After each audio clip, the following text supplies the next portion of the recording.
an intelligence unit operating attached to the district attorney's office, but it is working in conjunction with Magnet, which is the gang task force for Merced County, and what they are doing is using social media, I don't want to get into the weeds on this, and it's somewhat privileged information, but through intelligence gathering operations, they are able to track, identify, and intercept much more gang activity than previously we were able to accomplish.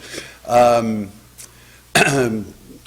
give you some idea of how effective the Viper program has been and the notion of an intelligence unit within the county has been, the people that we hired were not cops. Not one of the 6 analysts that we hired with the Viper funding are police officers.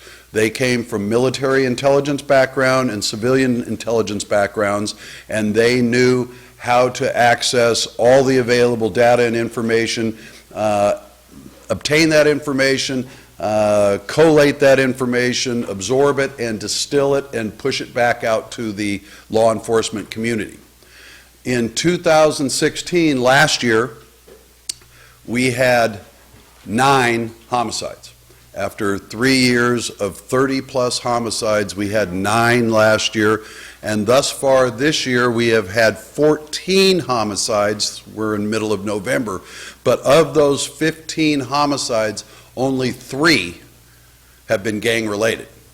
So none of us are very interested in taking a victory lap right now because we know that this can turn very quickly. But what we would tell you is that the early returns on the Viper program have been extraordinarily encouraging. We've worked very closely with Chief Joseph, the other police chiefs in Merced, Sheriff Warnke. All of them are supporting by providing intelligence from their own departments to the Viper analysts. We've cleared a couple of cold cases, and we've zeroed on a couple of other pending homicide cases through intelligence data that we have gathered through this program. So this is really what we believe is going to be the wave of the future in combating gang violence in our communities. Obviously, Atwater, Merced, Los Banos, none of us can accept a situation where we were having 30-plus homicides a year. It's not only bad for public safety, it's bad for economic development. It doesn't project an image that any of us want for our community, doesn't reflect who we are or how we view our communities.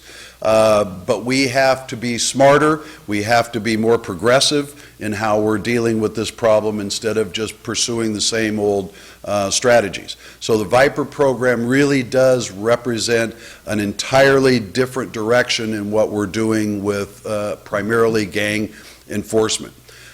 One of the reasons that I am coming to you, and I see my friend Supervisor Lloyd Pereira and Head Supervisor Darren McDaniel both here tonight, and I'm sure they will appreciate me noting this, but the Viper program by its very definition is a pilot project, which means it's going to last 3 years. We have expended most of the money in the hiring, acquiring all the equipment and other things to get it up and running.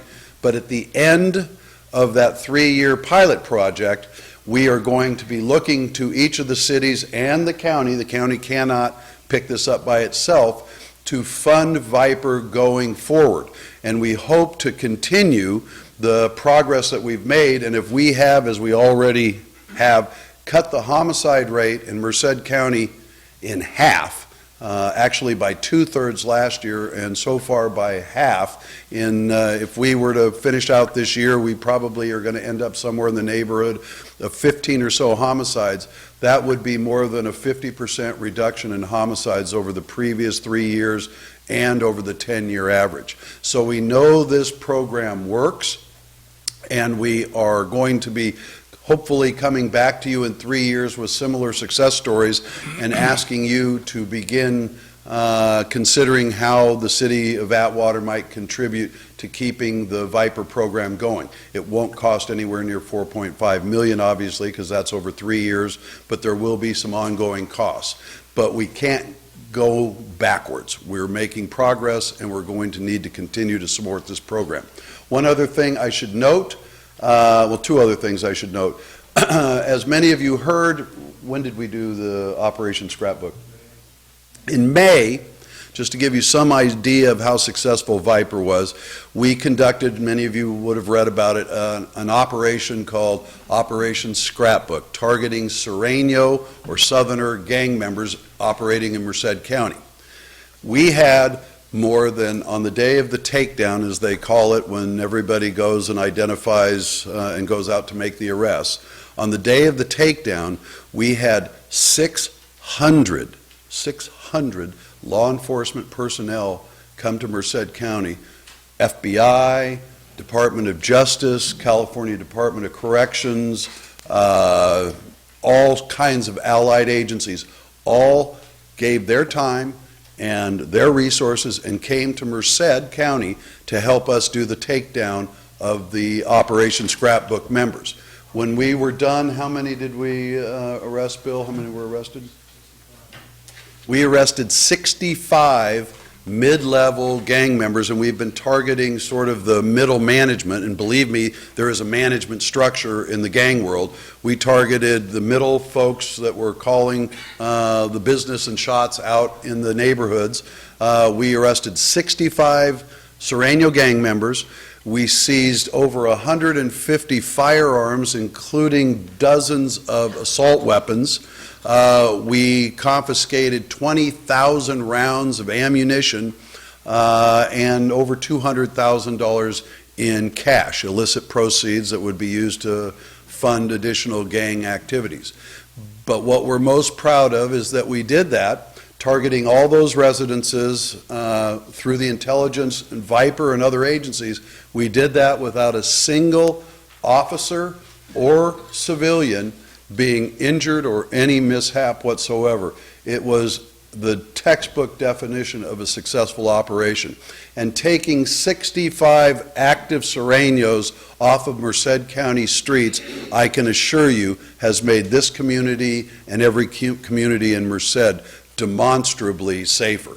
So it was one of the most effective and successful law enforcement operations that most of us have ever been involved with, and I had the Board of Supervisors recognize many of the agencies that were so kind and generous and sent their personnel to assist in this. Finally, one portion of the Viper grant, the $4.5 million, is to engage in intervention for those who are at risk of falling into the gang life. We have set aside 10% or almost $500,000, and this is basically found money from Merced County, and we have identified primarily juveniles who are at risk, either already involved in some level of gang activity, lower level, or at serious risk of becoming more engaged. And the Board of Supervisors just approved an RFP that we are soliciting for community-based organizations to fashion some sort of a program where these at-risk kids can come in and get job skills, mentoring, education, training, etc. So this is just a win-win situation, truly, for the county. We have brought our homicide rate down. We've targeted $500,000 to help at-risk kids, and we owe it mostly, I would say, and I'm really appreciative that he's here in his Chuck Taylor Converse, to our Assemblyman Adam Gray, because had it not been for Adam's efforts, we literally would not have gotten the $4.5 million that has enabled us to do this.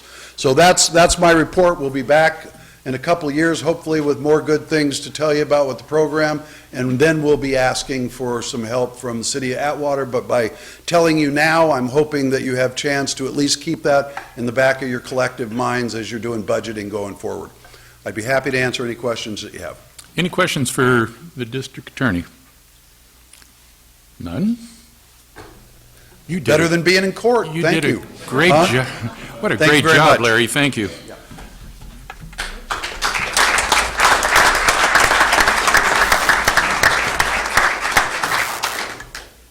And would be remiss. Adam, would you stand up, please? For those that don't know who our Assemblyman is for the area right here, Assemblyman Adam Gray, who the District Attorney Larry Morris made note of, and for all your support for the Viper program. We appreciate it deeply. Thank you, Adam, very much.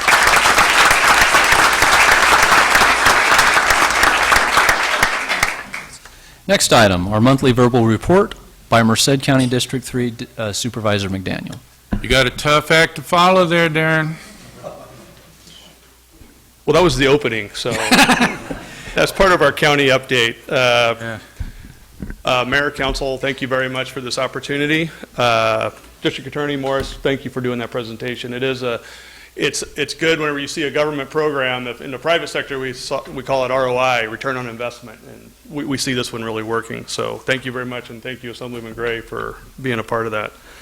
The update this time, I think some folks read in the paper, we did sign an agreement with the Port of LA for Castle. We're working with Burlington Northern Railroad right now to do the spur. That's our next step, is working with Burlington Northern, so we can take more steps after that. Also, the county is putting its cannabis policy in place tomorrow. Tomorrow is the final reading and the final hearing on it. It will go effect, I believe, December 15th, if I'm correct, once it goes through all the hurdles. Then also, we haven't had the official opening yet, but our Invest Merced website, which is our economic development website that we have online right now. You can access it now. We're still tweaking some stuff on it, and we're looking for all the city's input. It not only has the cities included in there, but our unincorporated communities as well. It's pretty amazing when you go in there and look at some of the statistics in there. Just the Beechwood Franklin area has 6,800 people just within that small community. That community is bigger than Dos Palace or Gustine, which are incorporated cities. So it kind of gives you an idea of what we have. And if you look at Delhi, that's even bigger. Winton is in that, and Planada is about the same size. So we have large clusters of populations in those unincorporated areas. And at this time, are there any questions? Any questions for Supervisor McDaniel? You get away cheap tonight, Darren. Good. I'll follow Larry any day on that one. Okay. Next item, comments from the public. At this time, any person may comment on any item which is not on the agenda. Please state your name and address for the record. Action will not be taken on an item that is not on the agenda. If it requires action, it will be referred to staff and or placed on a future agenda. To comment on an item that is on the agenda, please wait until the item is read for consideration. Please limit your comments to a maximum of 5 minutes. Hello. State your name for the record, please. My name is Gloria Perez. You need my address too? No? Okay. My name is Gloria Perez, and I'm the project coordinator for Love Atwater. If you never heard about Love Atwater, it's amazing. Amazing. You can just go to loveatwater.com. But the reason why I'm here is that I just want to thank those who came out for Love Our Downtown. As you know, we have a downtown over there on Broadway that needs a little loving. So what I did a couple months ago, we did Love Our Downtown. And the mayor was out there, and I want to thank you for coming out there. It's so important to see people like you guys come out there to represent as leaders. And so thank you, Brian Raymond, and thank you, Paul, for coming out. And I just really appreciate the leadership that you guys been doing and continue doing. So it was an amazing event. We had like over 30 businesses that were involved downtown. We didn't have a lot of traffic, but it was expected because it's the first time we did Love Our Downtown. I mean, we've been doing Love Atwater for 9 years, but it was amazing. We had a lot of feedback, got a lot of feedback from all the businesses, and they're saying that they want to do it again. And I'm like, okay, let's do it. You know, what's cool about this is that it's a community event. And like I said, we get volunteers helping out. We get like 400 or 500 volunteers coming out just to love on their city. And like I said before, you guys can't do it by yourself. it takes a community as a whole to step up. And I'm just being real, just to step up. You know, there's a lot of people that complain that, why is this not happening? How come this is not happening? But, you know, sometimes, you know, they need to say, well, let's start trying to make something happen. You know what I mean? We all live together. We all should try to help one another, right? So anyways, I just want to thank you again, and look forward to doing Love Atwater in April. Go to loveatwater.com, and you'll see all the projects that we'll be having there, and then doing Love Downtown next year. So thank you so much. Thank you, Gloria.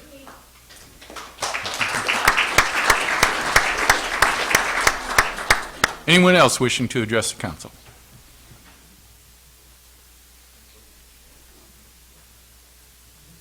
Hey, how you guys doing?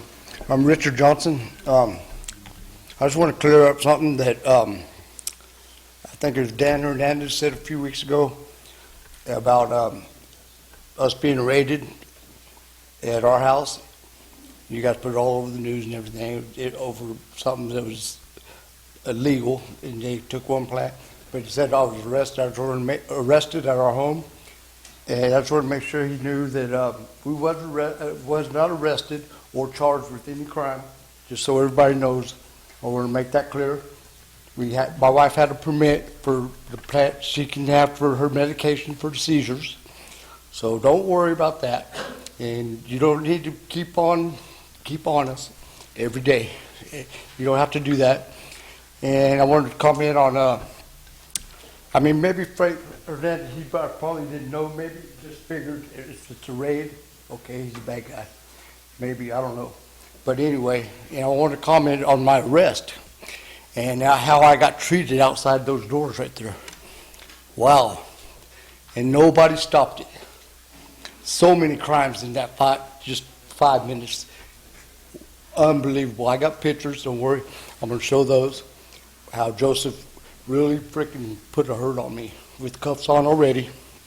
And I believe 100% that Mayor Price, you had him do that.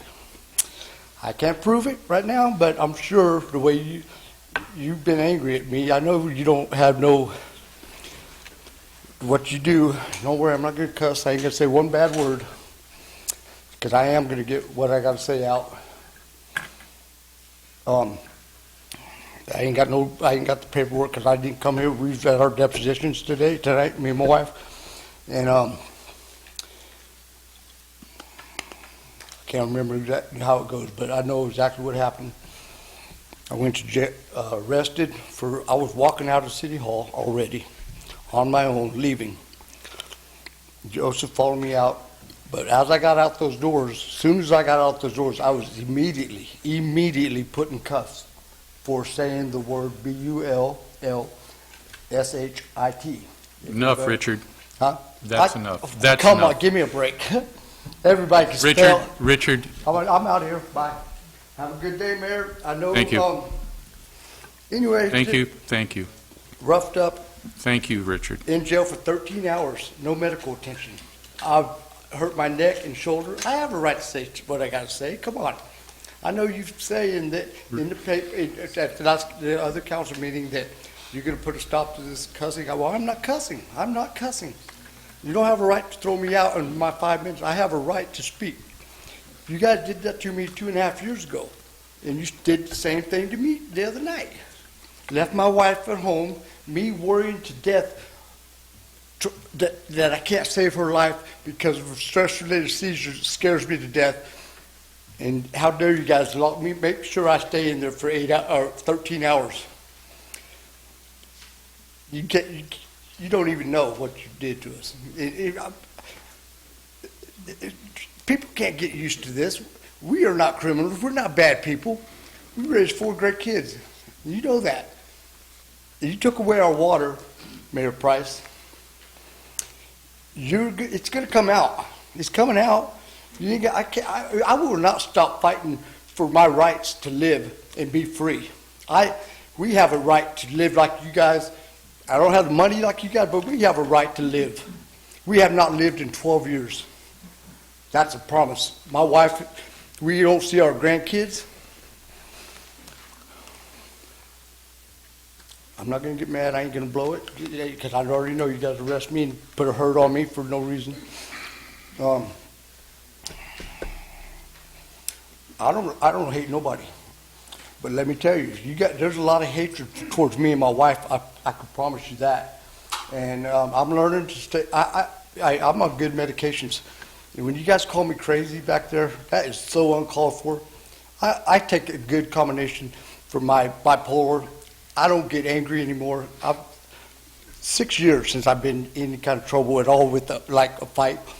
I don't get angry. I got a great psychiatrist, and for you guys to label me and call me crazy and put a phone in the cell room back there, Officer Wisdom put a cell phone, not a cell phone, landline phone. I remember it. I remember everything, every detail of all these crimes you're committing, and it's for one reason. I believe one reason. We have committed no crimes in this city, none. And here's the deal. It's overtaken our property. It is overtaking my property that they want for future plans, I believe. It can only come down to that.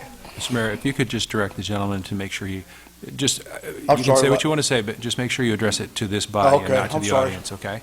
Go ahead. All right. Anyway, it's got to be over our property because how the Chief Petro put us out of our house, blackmailing us, and using the county to, he used the water to use the county because the county called us. The county health department saying. Richard, your time has expired. Okay, anyway, it's about the house. We do know it's about that taking our property, which I put half down, $96,000. Thank you, Richard. Your All time right, has you guys expired. have a good night. Thank you. Anyone else wishing to address the council at this time? Mr. Hernandez, good evening. I'm Danny Hernandez, who he mentioned. I happened to have been here the night that ensued, and he was only asked to leave, and he resisted. And I think if, anybody else would have left in the right frame of mind, I've seen this complaining here gone on forever and ever. I have addressed it at his residence in the past.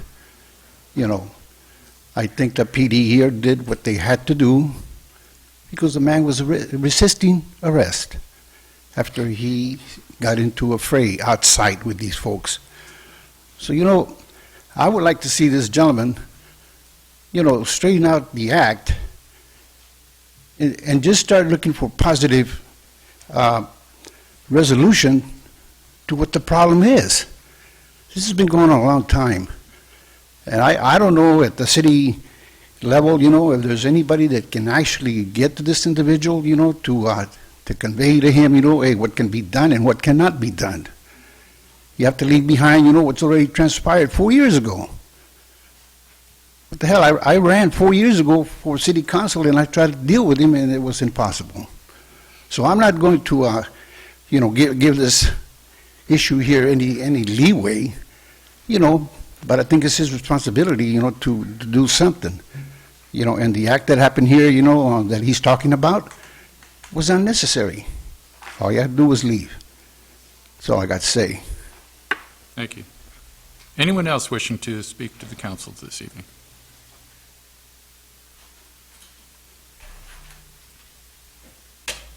Good evening, Mr. Mayor. Michael Noguera, 1177 Atwater, Vine Street. Good evening, Mr. Mayor and City Council members. I didn't get to really finish. Last time when I was speaking, I was trying to hurry and speak fast. I had a lot that I had written down, so I was just going to continue. And it was interesting that the gentleman was here that I was speaking about last time. So I'll just finish up with what I was saying. The United States Constitution is the supreme law of the United States. It is the rule of law that the government, including its agents, must obey. So that is why I am talking about the Constitution, because it is the law. Judge Napolitano points out that the most important word in the sentence of the First Amendment regarding the freedom of speech. It says Congress or government shall make no law abridging the freedom of speech. The most important word that he says is the word the. which implies that the freedom of speech comes from somewhere other than government or Congress. And looking at the First Amendment, it does not state Congress or government shall grant the freedom of speech. The founders understood that the freedom of speech existed prior to creating the First Amendment. The founders took time to scrutinize each word in what the amendment said in the Constitution. They did not put the Constitution together lightly, just by throwing words together. The Constitution presumes the rights exist and then restrains government from infringing on those rights. The whole principle was that we have natural rights that come from nature and nature's God. It does not come from man or government. The First Amendment was not created for speech that we all agree with and are in love with.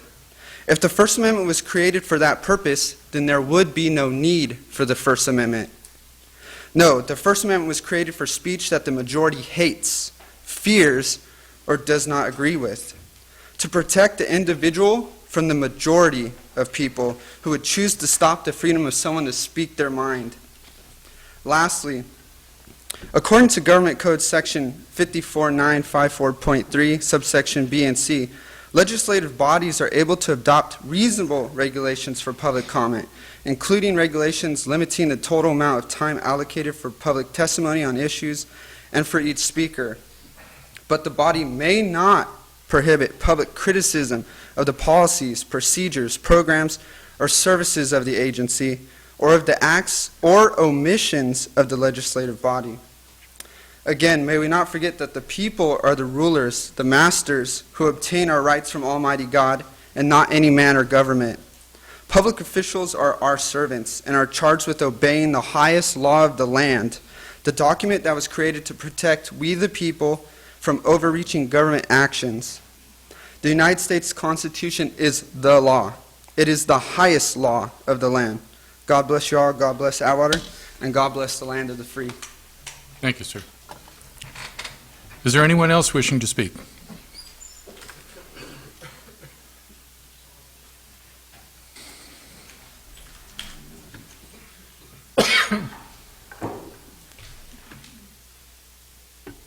Good evening, Mayor, Council. Frank Johnson, President of the AAAP, National Association for the Advancement of All People, Modesto, California. As you're aware, I've been struggling with getting answers toward the deficit and the spending of Atwater. The State Controller's Office conducted an audit of the city for year ending 2012 and 2013. Both years, Pedro was the city manager, as well as the police chief. I have 7 issues that came out of their finding. 1, 35% of the city's accounting controls were found inadequate. This is from the State Controller's Office. Number 2, annual transaction reports were not filed on time as required by the state. Number 3, when the reports were finally filed, both revenue and expenses were off by millions of dollars. Now I'm getting a picture of why there's a deficit. Number 4, contractors were paid tens of thousands more than their contract price without explanation. Number 5, failing to adopt a budget prior to the state of the fiscal year. Number 6, using restricted funds such as gas taxes to pay for general fund expenses. Number 7, $700 monthly auto allowance for council members to drive on a city business in a 6-square-mile city. We recently contacted the Controller's Office and learned that there have been no follow-up audits to determine whether the city has stopped these practices. Why not? Obviously, the citizens can't trust the city government. We also don't have an answer to why the city allowed Pedro to pay a female detective 2 years totaling over $200,000 for not working after she crashed her Camaro into a house while drunk and fled the scene. Also, why would Pedro allow a solar contractor to go forward, which caused the city over $60K net loss last year alone? We also found out that the owner of this solar company was also a city council member, and his brother.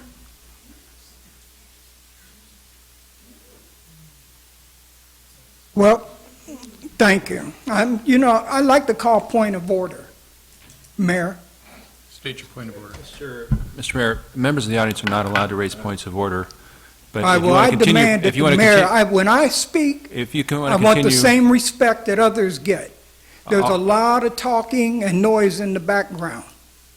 I would request that those be identified and it stop when I speak. This has happened not just now, but many times. Mr. Johnson, I'll give you an extra 30 seconds to go and compensate for the I just time want that it we- documented. Thank you. Thank you. Anyone else wishing to address the council? Okay, seeing none, next item.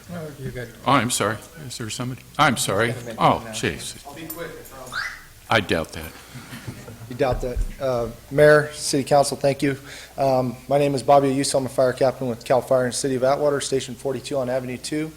Just wanted to bring something to your attention. I don't know if everybody's aware, annually we do a tri-tip fundraiser, raising money so we can put back into purchasing gifts for the less fortunate children.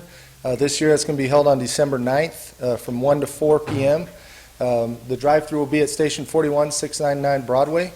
And we will be selling tickets for $45 a piece. Those are feed a family of 4. There's a full tri-tip, beans, rice, 4 dinner rolls, a salad, and if anybody's welcome to help out. You can contact or purchase tickets. Station 41 or 42 personnel can help you out. Once again, I appreciate the time. What time was that? 1 to 4 p.m. December 9th. It's a Saturday. So we're working with, we went around the last couple of days, been contacting our local businesses that are really helpful as far as contributing, items that we need to support the event. So we try to keep it all here in the community. Appreciate the help. And if you have any questions, feel free to contact myself or Engineer James Jimenez, works Station 41, but anybody on duty can assist as well. You're going to be doing cooking, Bobby?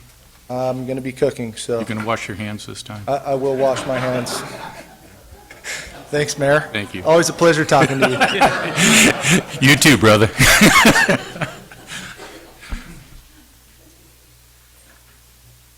Okay. Is there anyone else that wishes to address the council? Okay, seeing none, next item. Consent calendar. Background information has been provided on all matters listed under the consent calendar, and these items are considered to be routine. All items under the consent calendar are normally approved by one motion.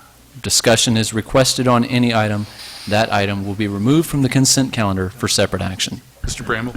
Mr. Mayor and Council, we'd like to remove item number 5. We have not reached a final agreement on that, so it would be inappropriate for presentation tonight. Okay. Are there any other items on the consent calendar that any member of the council would like to remove for separate consideration? Okay. Mr. Vender? Motion to approve the consent calendar with the amendment. Is there a second? Second. Okay. Call for the question. Raymond? Yes. Viera, Yes. Vineyard, Yes. Creighton, Yes. Price. Yes. Motion passes.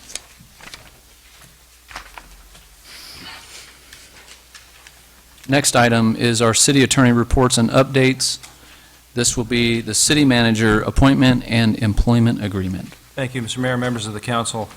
After a lengthy search process, assisted by the professional consulting firm of Murray and Associates that consisted of nearly 50 applicants, the city council has conducted a series of interviews and has identified a preferred candidate for the position of city manager.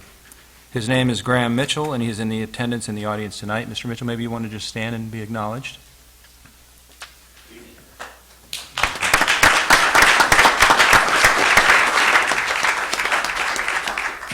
I was then directed to draft an employment agreement that would carry the terms and conditions of Mr. Mitchell's potential appointment as city manager, and that is before you this evening. I do want to stress also that there are copies of the agreement that are available at the back. Gina, do we have enough copies? If there's anybody here who wants to grab a copy of that, it is available at the back table. And we can make more if needed, yes. The employment agreement is very similar to the standard agreement we use for all of our department heads and unrepresented employees that are in management positions. And it is before you for your consideration tonight. As with every agenda item, public comment must be taken on this matter, which consists again of two items, really, or two sub-items: the appointment of Mr. Mitchell as city manager and the approval of the employment agreement itself with the terms and conditions of employment. Mr. Mitchell may want to comment along with the public if he wishes to, and maybe introduce himself, say a few words about himself, but this item is before you with staff recommendation for approval of the employment agreement. I'm available to answer any questions that the council may have. Any questions for Mr. Terpstra at this time? Okay. Are there any members of the audience that would like to speak to this item at this time? Please step forward and state your name for the record.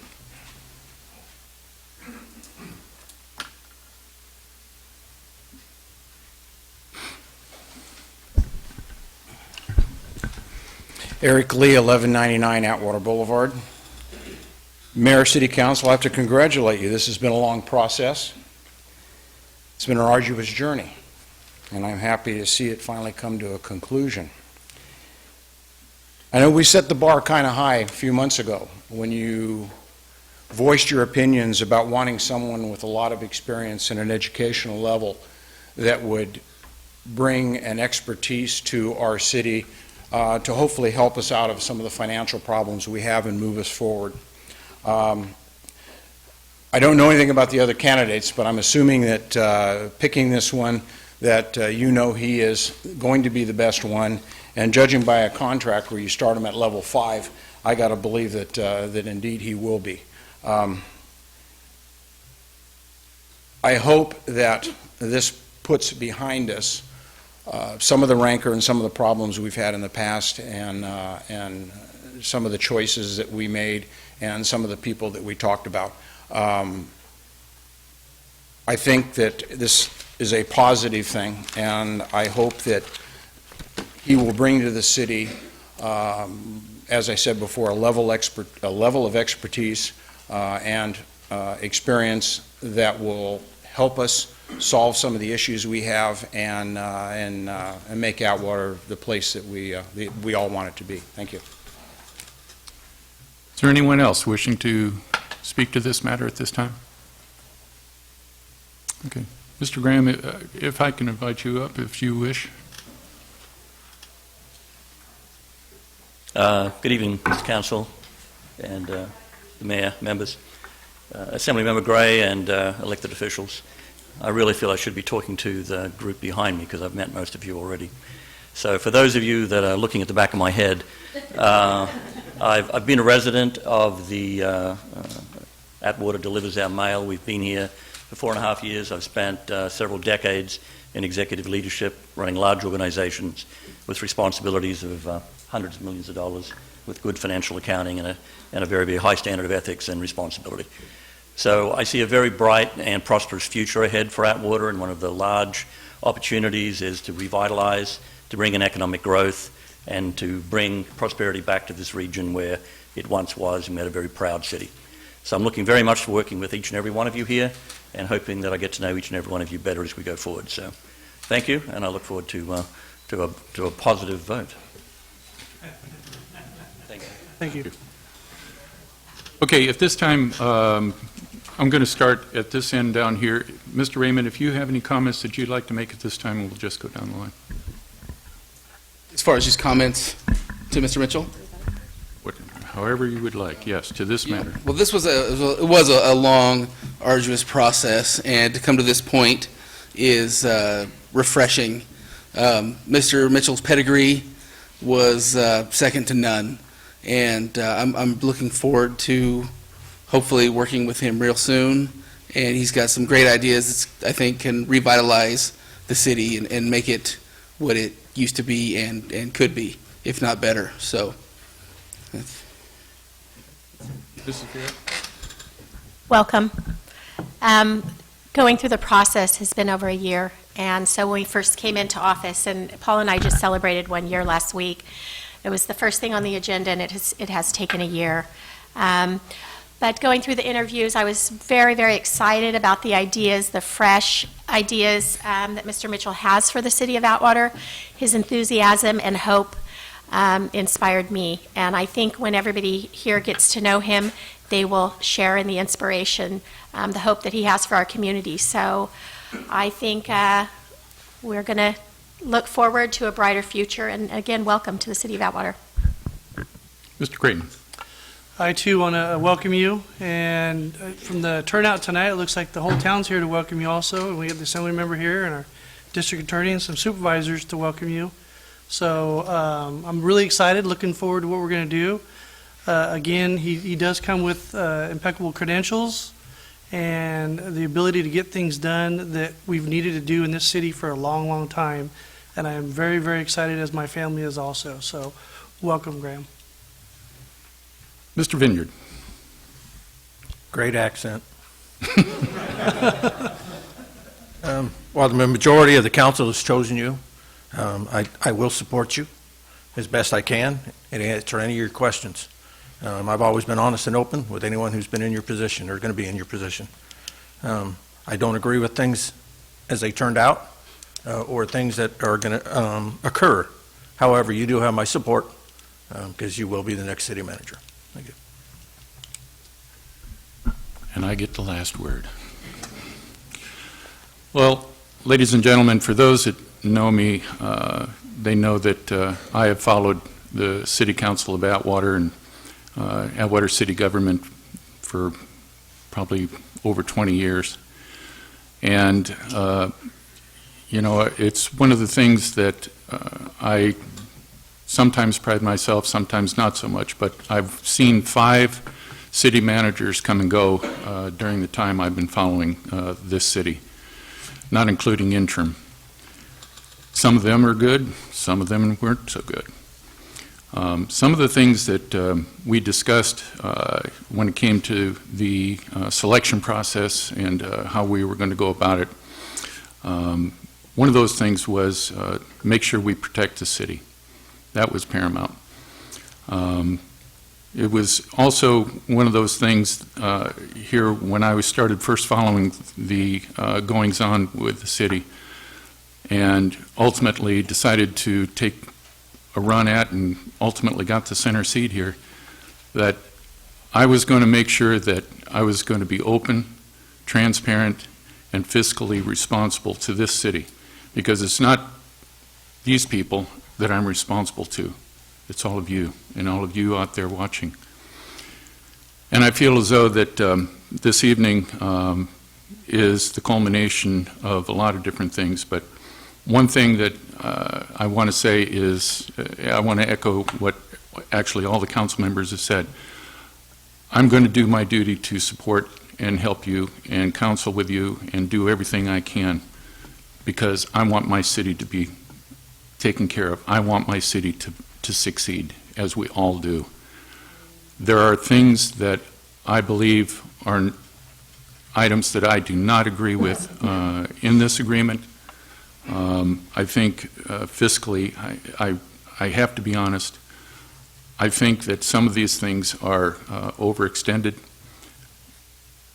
And it's going to be one of those things that it's going to be something I'm going to have to face city employees and people, and we all are, to reconcile this to them, to make sure that they understand why the decision came to what it is.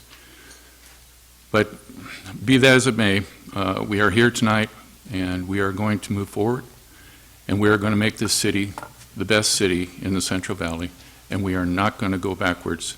It is time to move forward. With that, I'll Motion entertain to a motion. appoint and approve the contract. Second.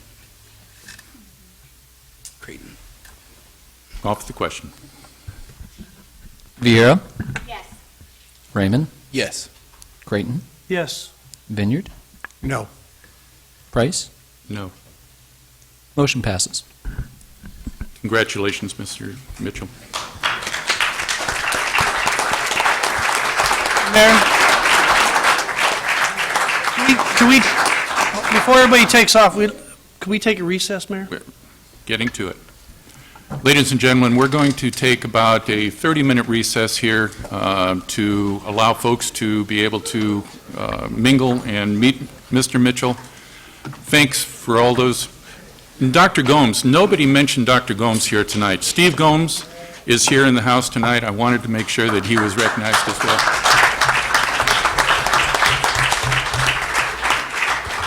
At this time, we'll break for 30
Atwater City Council is back in session.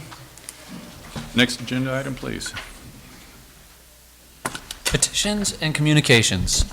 Request from Atwater Ministers Association and partnering churches for assistance with Thanksgiving food and hope giveaway and gathering event. Is there anyone here from the church to speak to this matter? Okay, Mr. Bramble, do you have info on this?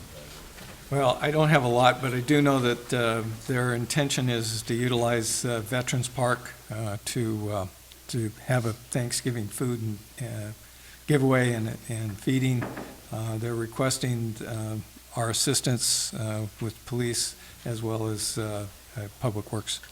And so it's on a Saturday, November 18th, from 11 to 2 p.m., and obviously they're looking for city council participation as well. Okay. All right. Are there any comments from the council to this matter? Chief Joseph, any issues on your side of the house over here with having this? I'm not really sure, Mayor, what I know the reference we're referring to, however, this has never been brought to my attention regarding assisting them with food giveaways with the police department. What do you need us to do over there? I think all we need to do is some patrols. I mean, it should be a reasonably calm event. We can put extra patrol over there. Well, I assume that what we're looking at here is just at the pavilion area for utilizing the facilities there, the picnic tables and what have you, so I think it'll be pretty low-key. Okay. Okay? Mr. Vineyard? I just wanted to offer to Chief Joseph that we can probably have a volunteer or two out there if I can round them up. So that'll help Yes, relieve thank you you from having maybe to patrol. Oh, sure, thank you. Okay. So they're looking for approval on this matter here. Anybody wish to make motion? Motion to approve. Public comment. I'm sorry? Wish to public comment? I already did. Yeah. Motion to approve. Second. Okay. First and the second. Call for the question. Vineyard, Yes. Creighton, Yes. Raymond, Yes. Viera, Yes. Price. Yes. Motion passes. Next item is funding and budget matters. Treasurer's report for the month of October 2017. Good evening, Mayor and Councilman. Before you is the October 31st Treasury Report. Okay. Are there any questions from the council for Mr. Heller to the report?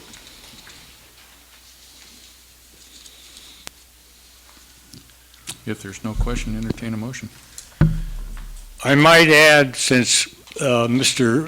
Vineyard didn't question me, the bond payment is going out tomorrow for the 2017 bond payment in the amount of $513,007.30. I was waiting until December so you could tell me it's already been paid, because you're used to doing that. But thank you. Thank you. Motion to approve Treasurer's report. Okay.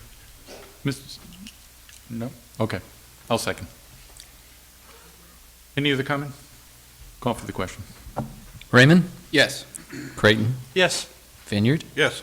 Viera, Yes. Price. Yes. Motion passes. Public hearings.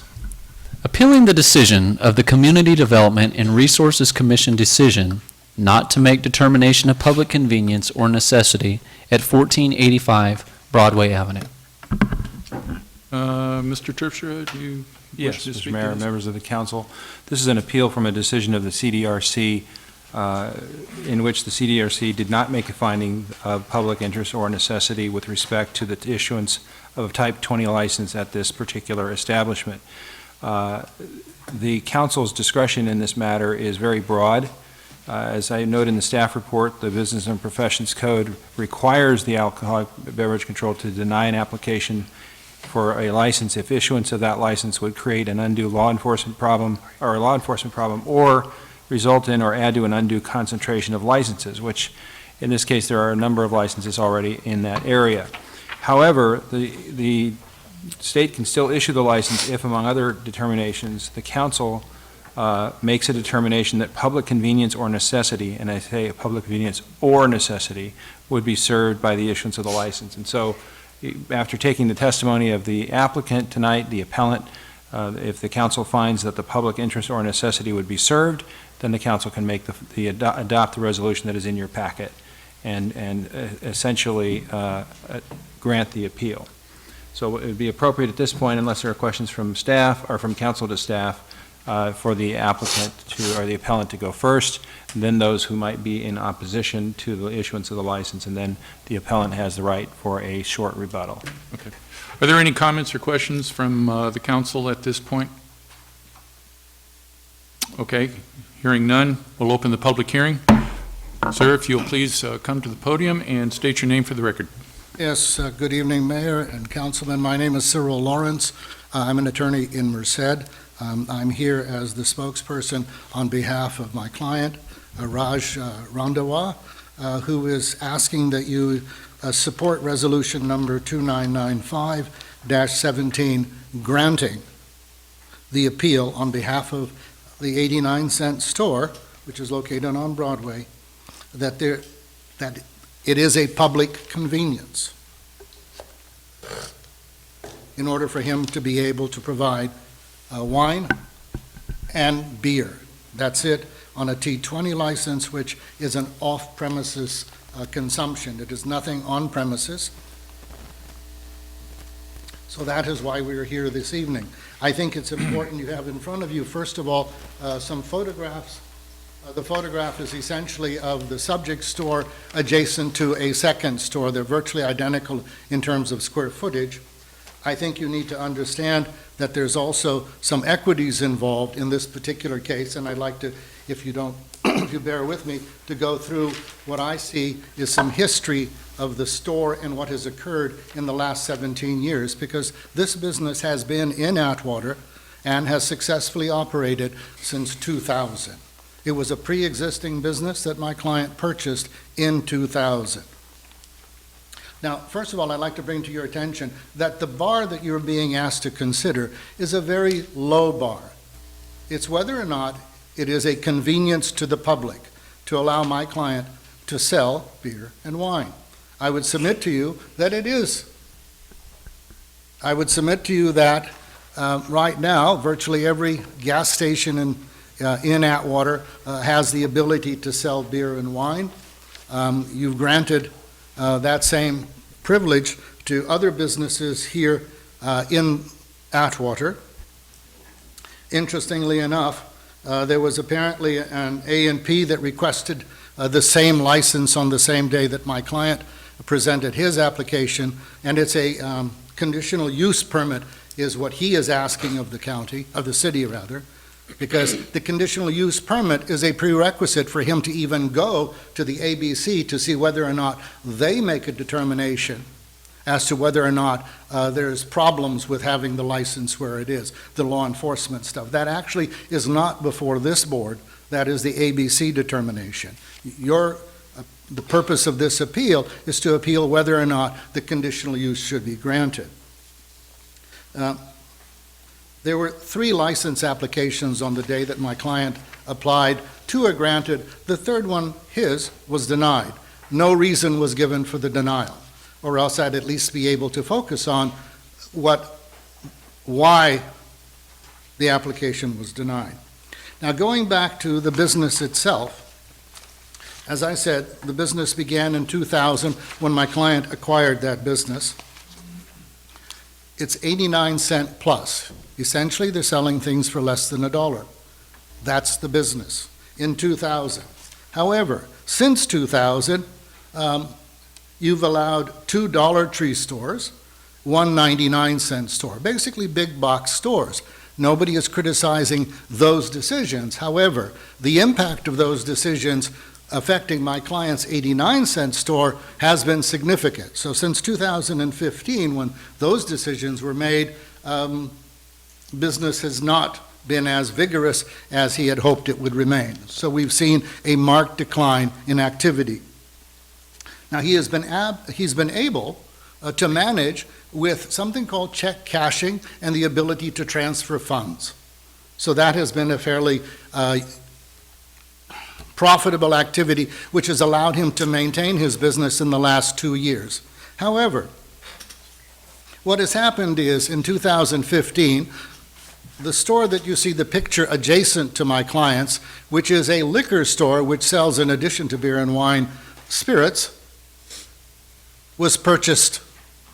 That individual, and apparently the individual is related to the same fellow who sold the 89-cent store to my client in 2000. In any event, they bought the liquor store and they promptly began cashing checks. Now, the ability to cash checks is actually controlled by the Department of Justice. There's a special check cashing agency that makes that determination. So the dilemma that we've got in a place like Atwater is that while you're making some of the decisions, the ability of businesses to compete is really not on a level playing field, because we have different factors affecting it. The only thing before this board is whether to grant or deny a conditional use permit, which is a prerequisite to an application to acquire the ABC license. So we're not even there yet. But you have to do this in order for us to even determine whether ABC would grant such a license to my client. And by the way, those licenses run somewhere close to $18,000, just for your information. In any event, since the opening of the adjacent store and the cash checking, my client's business has declined even further.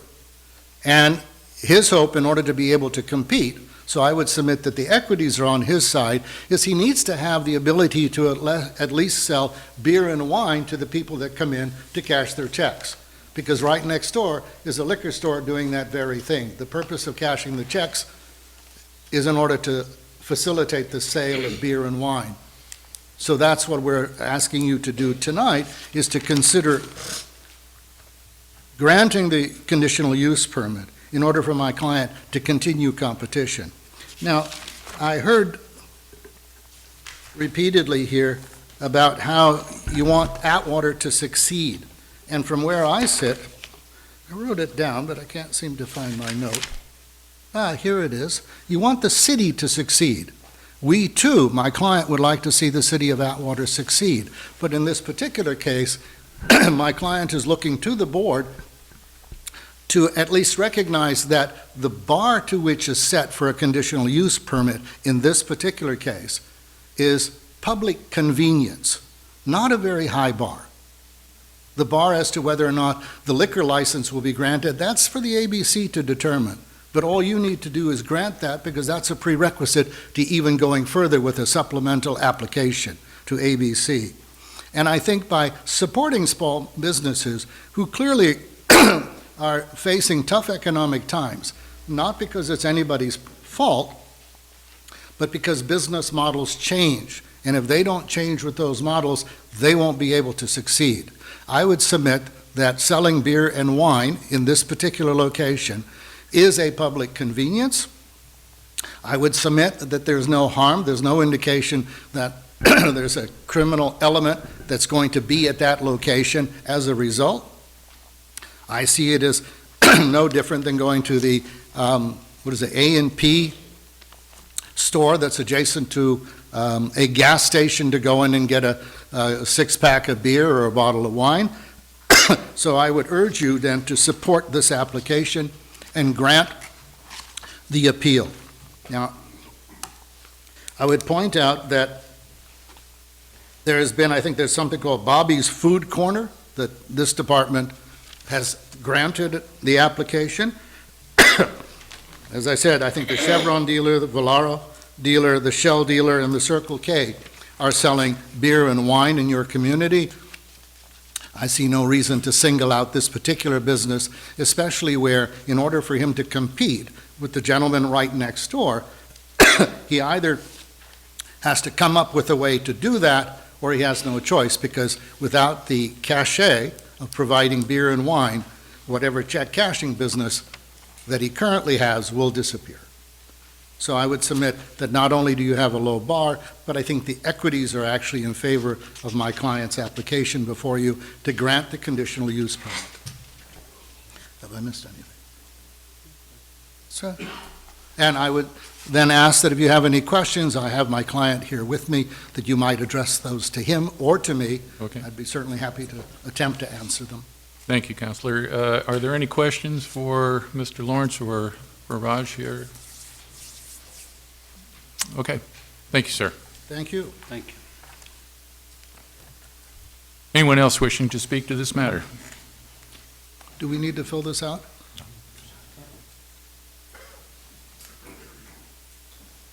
Good evening, City Council. My name is Elisa Trevino. I'm a local real estate agent here in Atwater. Mr. Raj is my client and a friend of mine. He's a great business owner, and also he keeps all the investment properties that he purchases in Atwater. As a real estate agent, you always want to give the best investment to your clients, and I've offered him several times to buy in North Merced, thinking that with the UC kids, he'd have a better investment. He has actually declined, even with good deals, and always wanted to keep everything in Atwater. With the business, if he's not granted this business, the beer license, his business will, decline. Also, that does not allow him to continue to further buying investment property. We have overbidded on 2 properties he recently bought over investment people from the Bay Area, so we're still keeping it local here in Atwater. I feel that we should have a free market and be able to have whatever we need to have for our business to be able to have it keep running properly. As a real estate agent also, if the city council or Atwater had stated we are only allowed to have 10 real estate agents, that would put a lot of us out of business. So only, saying that we can only have so many bear licenses in Atwater, that would probably put him out of business also. So I think it's a good idea to, on my behalf, to allow him to have the license and let him to continue serving Atwater as a business owner and an investor also. Okay. Thank you. Ms. Vieira, did you have a quick question for I somebody? I didn't have a question for you, but I did want to say that I had asked Tom a question. Last time when we reviewed this, we talked about it being a public convenience, and I didn't know if we needed to find that it was a necessary public convenience or simply a public convenience. Okay. So. Let's go ahead and take all the rest of any other testimony, and we'll address that, okay? Is there anyone else wishing to address this? Yes, sir. Good evening, Mr. Mayor and council members. My name is Nishan Singh, 1491 Broadway Avenue, Atwater. Forgot Mr. Gentleman's name. He just mentioned that it's 89-cent store. It's not 89-cent store. It's called 89 cents plus. If you go in there, there is nothing that you could buy for 89 cents. First thing you go in there, you see is there's hookahs in there for 70, starting from 50, 60, 70 bucks. So they're making money over there. Secondly, he's saying that it's a public convenience. I mean, there is 6, 7 places they're already selling beer, wine, and liquor close to each other or next block or so. Nobody's right next to each other. This is going to be right next to my spot right there. So if he wants to gain a business, he has to hurt my business. That's the only way he can gain business. So he's my landlord, and I don't see that why my landlord competing with me and expect me to pay him rent and keep up with my overheads and stuff. I don't see this. I mean, if he wants to open a business, there is so many other places in Atwater. Go open the business over there, a couple of blocks down, 3 blocks down, no problem. But why right next to me? I just bought that business 2 years ago, not even 2 years ago. I spent over $250,000 on this business, and he wants to just kick me out of there now. This is, I don't want to say the word, but this is so ridiculous. I don't know why is he doing this.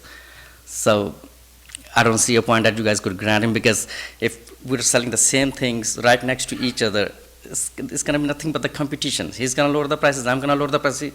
Atwater's going to start lowering the prices, and it's going to be a price war. So please, this is my personal request that please do not allow them to open have a beer and wine, because if he's selling something different than what I do, allow him, no problem. Believe me, the Budweiser tastes same in Atwater as it tastes in San Francisco. So, if there is public convenience or necessity, they can buy from anywhere. So, please, thank you. Thank you. Anyone else?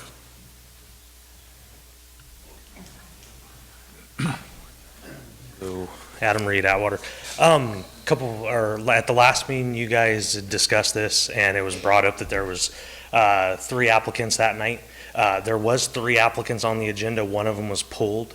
The applicant pulled it, so we only actually approved one, and we didn't deny the one. The motion was made to approve it, and it was voted down.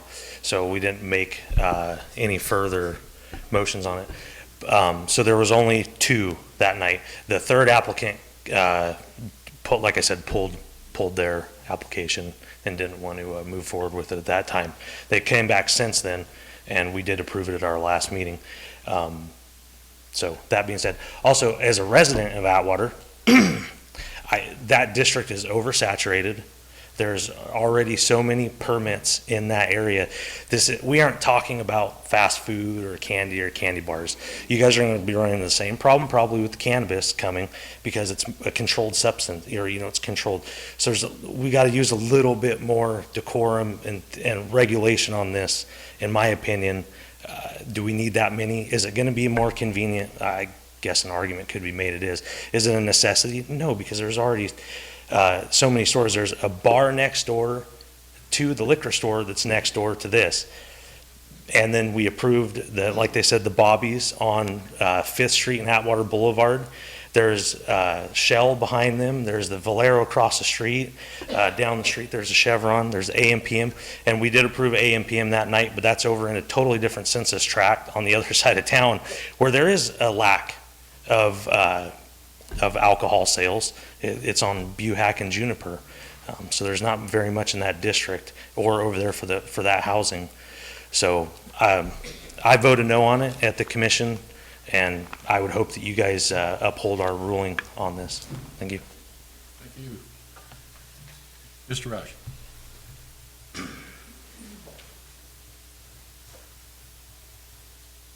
Good evening, everybody. As my friend just mentioned that I'm going to sell same stuff against him next door, ask him, is he not doing the same stuff? You have a picture right there. Since he bought the business, he put the sign up there, check cashing, money transfer, everything, which I had a business since 2000, and I've never applied for beer license, nothing. I was doing very good. Until these big stores came in the market, my business got declined. But I was surviving on check cashing business. Mr. Nishant Singh bought next door business in 2015. Immediately, big signs of check cashing and everything. He pulled out of my business. Now he's making plea that I'm going to pull his business, what he did to me. And now Mr. Reed mentioned that we have to control this alcohol. If you're not if he's controlling, then issuing AM/PM right in front of Buhack School, I mean, I don't see the logic. I mean, is that you want to promote sales on the Buhack side where there's a lack of sale of beer? Now you want to promote on that side. Is that something you want to see, okay, not much beer selling on this side, so we will promote on this side? That is the argument Mr. Reed presenting right here. So I don't see is that the balance is right there. If I can call your attention to the photographs you have in front of you. If you'll notice on those photographs, bear with me a second while I get mine out. Okay. I don't know if you can read it, but you can see on both stores they're check cashing. On both stores there are money orders. On both stores now there are transfer of funds. Now this has happened since 2015. And so essentially that area of business that used to be exclusive to my client's business, that provided him a way to keep going even though the big box stores were in town, have now, for the most part, declined sufficiently so that he's not able to make ends meet. That's fact. Now, in response to Councilwoman Vieira's question, I have the Business and Professions Code section that's being cited in connection with the appeal, and that's Business and Professions Code section 23958.4. Then you have to go down, and it's subpart B, and then it is subpart 2. Subpart 1 deals with on-sale bona fide sale of alcohol. And then it says under 2, with respect to any other license, if the local governing body of the area in which the applicant premises are located, or its designated subordinate officer or body determines within 90 days of notification of a completed application that the public convenience or necessity would be served by the issuance. That's the standard, public convenience. And I would submit that allowing public convenience to sell a six-pack of beer or a bottle of wine to be consumed elsewhere, this is not consumption on premises, keeps the playing field level for both businesses, because what has happened is, as I mentioned earlier, the Department of Justice in their own check cashing bureau does not worry about the impact of check cashing on what it does to the businesses next to it. And this is trying to be flexible with the times. We've got to be able to compete. Right now, with the liquor store next door, the check cashing, the money ordering, and the transfer of funds, the ability of my client's business to generate income from those activities have declined significantly. Now, a suggestion has been made that maybe the adjacent business would give up that book of business, but we know that's not going to happen. As you've heard, he'd like to make sure that my client does not compete with him in beer and wine. We're not competing with him in spirits. We want nothing to do with that business. But the ability for a customer to come in and pick up a 6 or 12 pack of beer at the business to take home with them is what we need in order to keep the check cashing business viable. And as I said, that is the code section and the standard I believe this body should apply.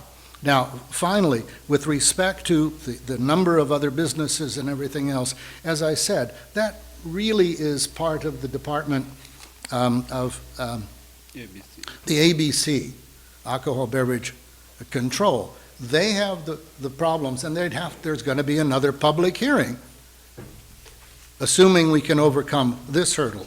By not allowing it, you basically preclude it, because a condition of that body even hearing the application is on this body at least acknowledging that it's a convenience to the customers in Atwater that he be allowed to compete. And I would submit equity, I believe, is on our side. I think the law is on our side because it's a very low bar, and allow us to go forward with the ABC to see whether or not they determine that there's a reason why it should not be granted. Thank you all for your consideration. Thank you, sir. Thank you. Mr. Hernandez, did you have something you wanted to impart? Yeah, Danny Hernandez. I, for one, right off the bat, will ask that the city deny this request or this license. I'm a lifelong resident of Atwater, you know. I was raised here, not necessarily a resident. I lived in Sacramento for about 20-some years.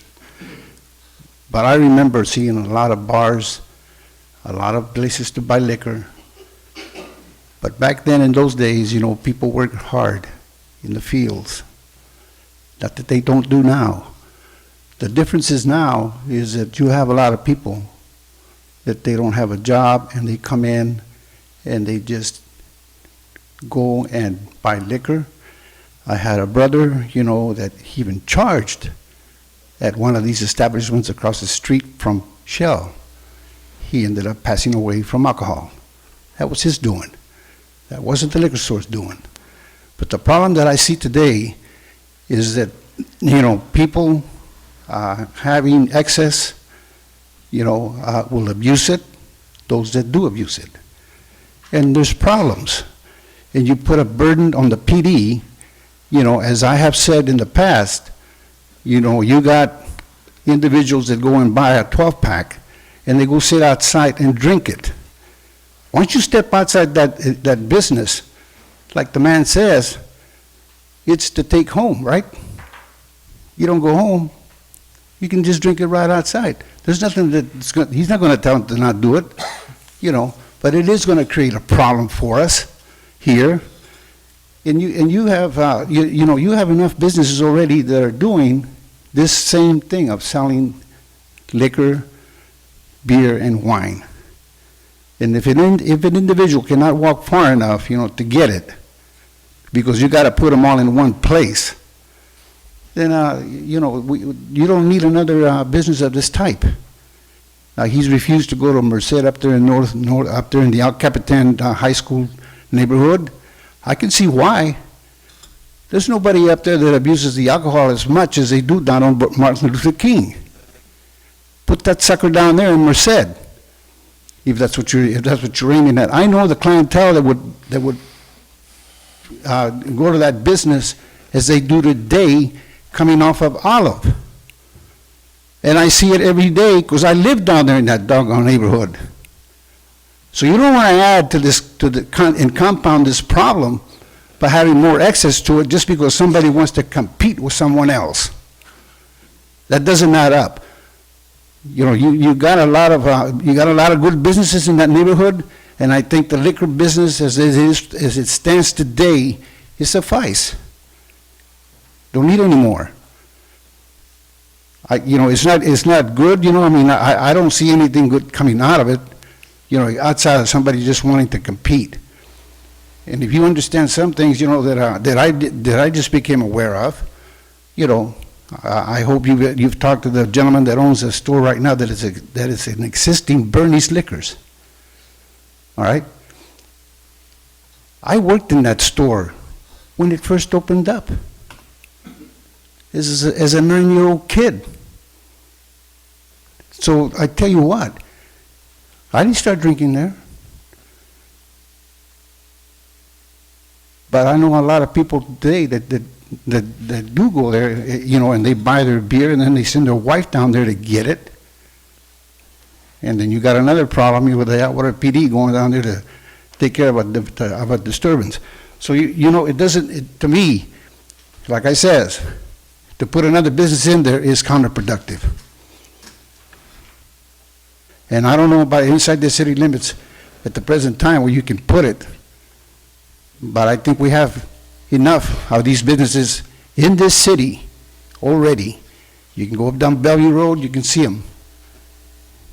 And you know the people that you know the people that do business in these stores.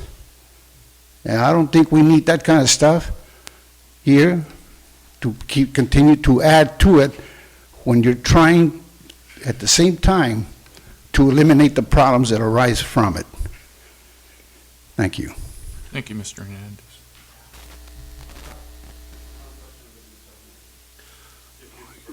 Well, okay, quick, well. If the mayor chooses to let you speak, would be directed to the chair, not to the individual who spoke. Yeah. Correct. Well, I understand, but if you're going to make a comment, make it from the podium, make it to the council and not to an individual. Right.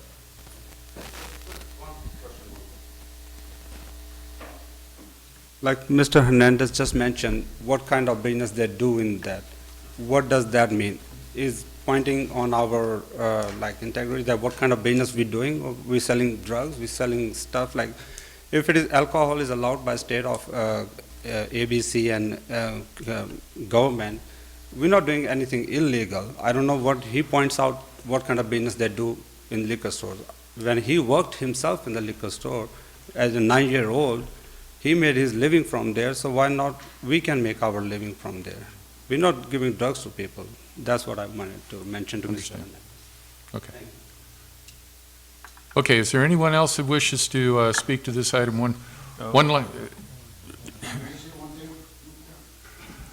The possibility is strong that we're going to end up with a lot of back and forth here. Yeah, So I don't want to get into the tit for tat type of stuff right here. I'll just remind the council, if I could, that the real focus should be on the finding, and the council laid it out for us.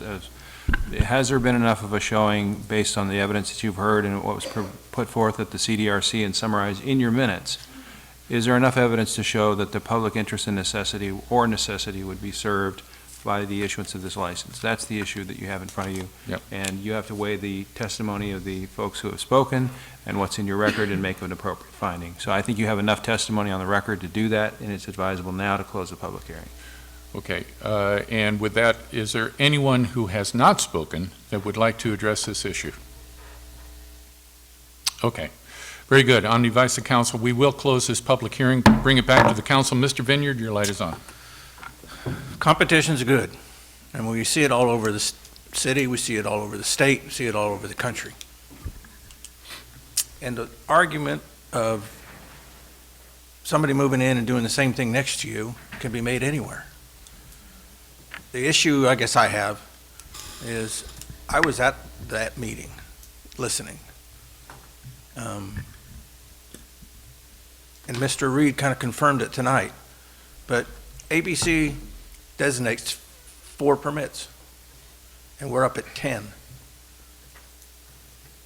Why not stop it at 6? Why not stop it at 8? So it's a tough quarter to flip when the heads are on both sides, because you're really darn if you do and darn if you don't. My feeling, though, is, and Mr. Reed basically confirmed it tonight, I believe, when he said they voted no, not to approve it, but they didn't vote yes to not approve it. Guess that's maybe a little confusing. They didn't vote it down. They voted the approval down, but they never took another motion and said, we deny it. They never specifically denied it. And that's the issue I have. So we're kind of putting the cart before the horse by bringing it to us to overturn them denying it, because they didn't deny it. They just did not. I mean, and maybe some people will say that's semantics. But to me, I think it needs to go back to the CDRC to reconsider it. And if they're going to turn it down, to actually take a vote to turn it down. That would be my recommendation. Okay. Ms. Vier. So, a lot of emotion here, and I know last time when you came, I said, I need some more time to think about this, because it's very difficult to make this decision on what you feel is right. So you have to go by what the law says and try to take the emotion out of it. The best case scenario is you sell beer and wine and you cash checks. Don't cash checks, don't sell beer and wine. But we're not going to do that, and it's not our decision to make that. So I run a mortgage company here. I've been at my business for 6 years, and 4 months ago, my landlord decides to lease the other half of my building to a competing mortgage company. What do you do? You know? You, just like you can't say don't cash checks, you can't say you can't sell beer. They didn't approve it, but they didn't vote it down. This is something, in my opinion, for ABC to decide. This is, to me, above my level of what the best is. The beer here is not to be consumed on the property, and I don't think that if they're not consuming it next door at Bernie's, that they're going to consume it here. It's going to be the same. You have 2 competing businesses, and again, I feel that, you know, Jim said send it back to the CDRC. I would say I would like to make a motion to approve it and send it to ABC, let them deal with it. They're the experts. They know what to do. You made a very good point that they said 4. Then we allowed 5, 6, 7, 8. If we're going to stop here, then you know what? Let's go back to 4. If we make a rule and we continue to allow over and over, then we've set a precedence of doing that. And at this point, my feeling is, okay, why do we stop now? Why didn't we stop at 9, 8, 7, 6? I mean, we're not from 4 to 5, we're from 4 to 10. So this is something that ABC, this is their jurisdiction. They're the authority. They're the smart people when it comes to this. This is just, I asked Tom, what do we do? Is it a convenience? It's a convenience to walk into a store and cash a check and buy beer. That is a convenience. Is it an absolutely necessary convenience? To me, no, I don't think it's necessary to cash a check and buy beer. But it is still a convenience to some people. Maybe not necessary, but a convenience. And that's where I got clarification from the attorney. Does it have to be a necessary convenience? No, it has to be a convenience. So in my mind, it is a convenience, and I would make a motion that we approve it and send it to ABC. Is there a second? I'll second it. Okay. So, go ahead, Tom. So, Mr. Mayor, just so I can understand the motion and make sure it's clear, the motion then would be to grant the appeal by finding that the public interest or necessity is served by the issuance of the license. That would be the motion on the floor, correct? That is correct. And then it would, by virtue of that motion, if it is passed, it would then be forwarded to the state for their action and then in their discretion. Very good. It's my understanding. I just wanted, if nobody else has any other comment, I just wanted to make a quick comment that, on this, and I agree with your assessment, Ms. Vieira, on that. But, you know, this puts us in kind of a odd position here. And, you know, my thought on this is that, you know, I don't believe the government on any level, whether it's a local or state or federal agency, government should not be picking winners and losers. And that's basically what is being asked of us here tonight, is, well, we're going to pick this guy over this guy or whatever. What would we have done if this same argument came when Target, Super Target, and Super Walmart built side by side? Same thing, is two big grocery stores out there. We could, you know, get into semantics, I guess, but the point is that in this one right here, I just don't like the idea of picking winners and losers. I don't want to get into that business, but that's the business we're in, whether we like it or not. But in any case, I agree. I support the resolution 2995-17 for adoption. And with that, if anybody else has any other comments? If not, I'll call for the question. Vieira. Yes. Vineyard. Yes. Raymond. Yes. Creighton. No. Price. Yes. Motion passes. Next item of business, under our interim city manager reports and updates, fiscal year 2016-2017 year-end budget review and resolution approving a budget amendment to amend the fiscal year 2016-2017 budget. Mr. Mayor and Council, this is last year's budget that we are amending to correct both revenue and expenditures that occurred last fiscal year. And I might add, given a comment that was made during the citizen review, that this is in fact a response to the controller's letter, which we are very familiar with from 2012 and 13. There are 9 amendments, and we want to amend this, one, so that we don't have a comment by the auditor that we had not properly budgeted all items, and then 2, to make sure that the City Council is aware of what happened last year. So I'll go through it step by step. I'll try to keep it short, as short as I can keep it. The first one is an amendment to the general fund in the amount of $99,706. It's primarily for the adjustment to retirement expenses. The original actuarial report had indicated that the percentage would be something less than what the unfunded accrued liability that CalPERS presented us with, and so we had an increase for the retirement expenses for employees.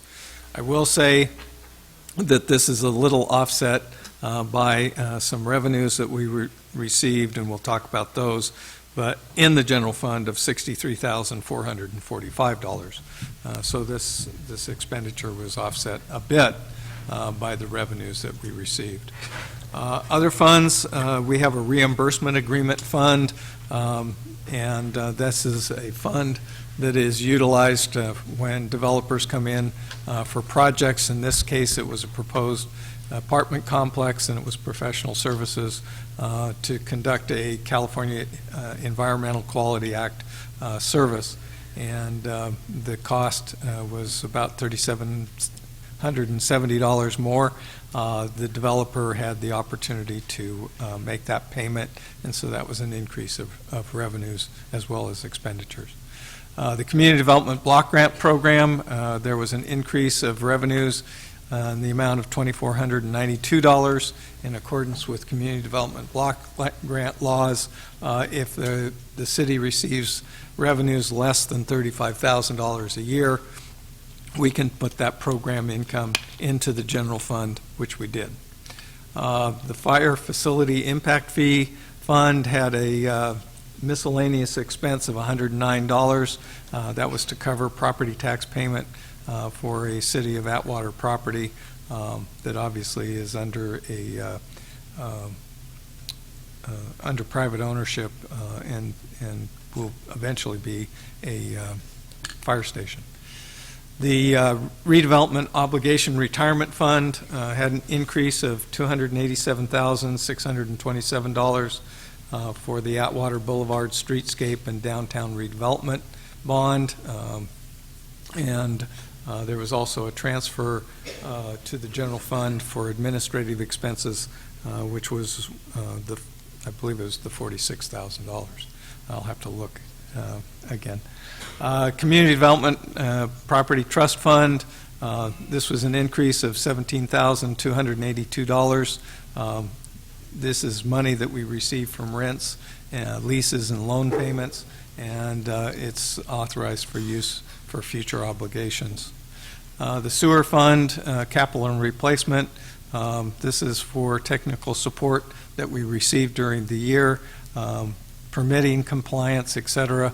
And this is well, you just approved the West Yost contract, which is very similar to what we spent these funds on. It's a very complicated process, and so it's money well worth spending.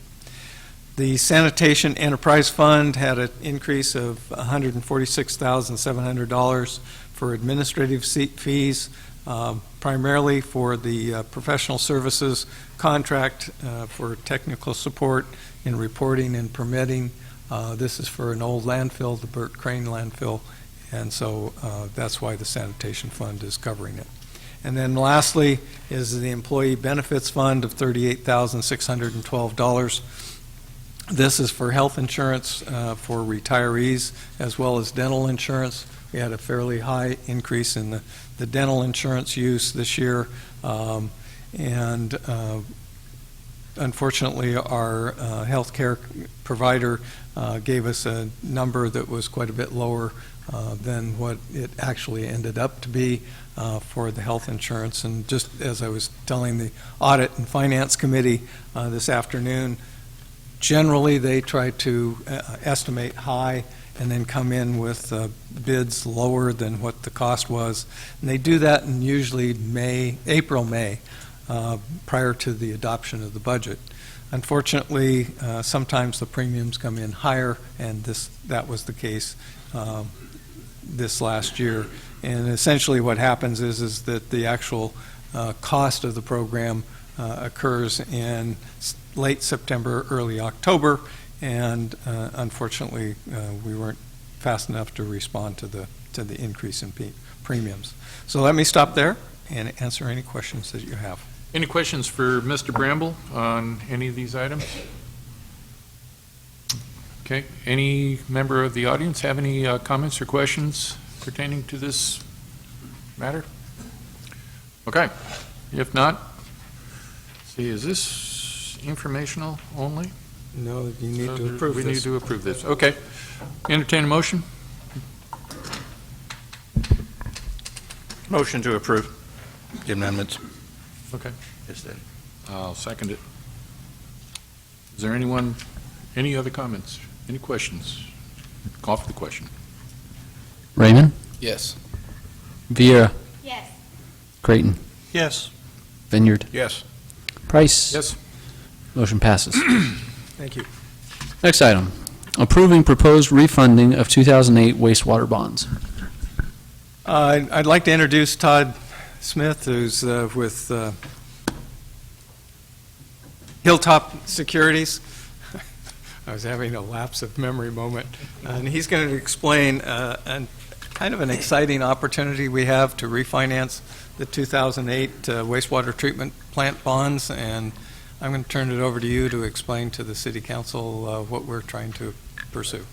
Great, thank you. Good evening, Mr. Mayor and members of the City Council. This is Todd Smith with Hilltop Securities, and we've been had the opportunity to serve as your underwriter for the 2017 wastewater refunding bonds, which that was just a couple of months ago. We were up here and were able to talk about the wonderful results that happened with that refunding, which I think we were talking about savings in excess of around $800,000 a year for that refunding. And so there is one more series of bonds outstanding that are your 2008 series wastewater refunding bonds, and they're ripe for refunding, meaning that we can go from a high coupon, high interest rate to a low interest rate and save approximately right now in today's market about $250,000 a year.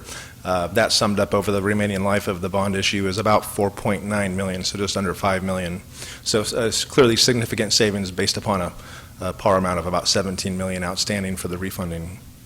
So, why can't we execute the refunding and sell bonds today? Well, there are some tax laws that prohibit us from doing that, and we're prohibited from exercising in advance refunding on this particular issue, and so we can't get started on it until, well, maybe the middle of December, and we'll be able to close as early as February 15th is kind of what our estimated time frame is right now.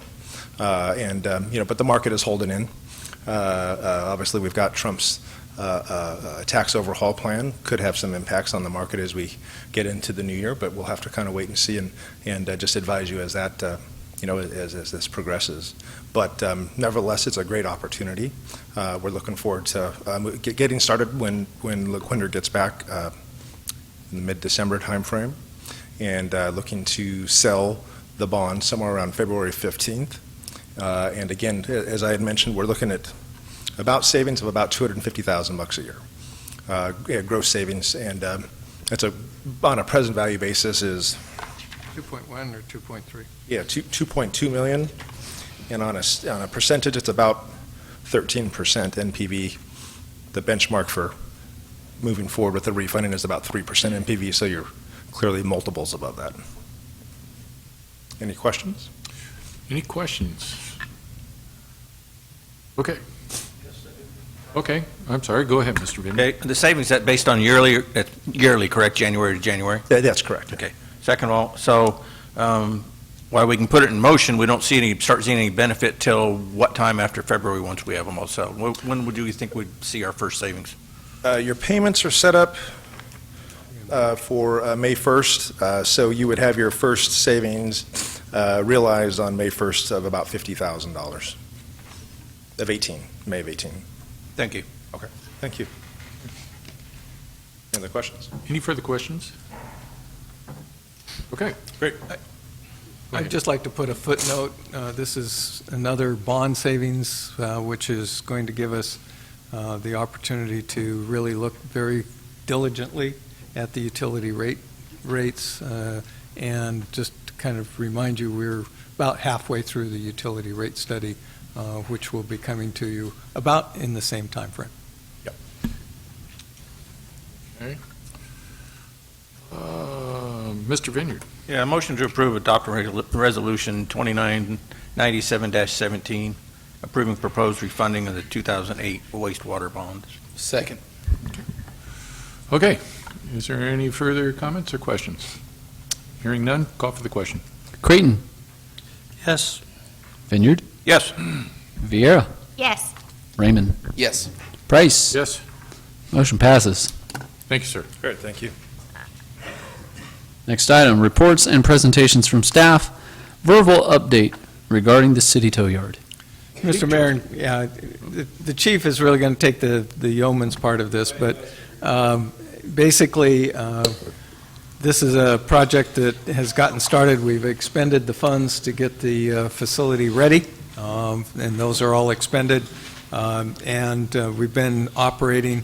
We got a little late start, mainly because we needed to figure out exactly how we could dispose of the vehicles efficiently and effectively and get the maximum price. So up to this point, we've had more expenditures than we have revenue, but believe that we've started to see a real turn in the revenues, and we'll, after the October report, or the November report, I believe that we'll see some real changes in the revenue picture. So with that, I'm going to turn it over to the chief and let him explain what they have been doing over the last Actually, 30 days.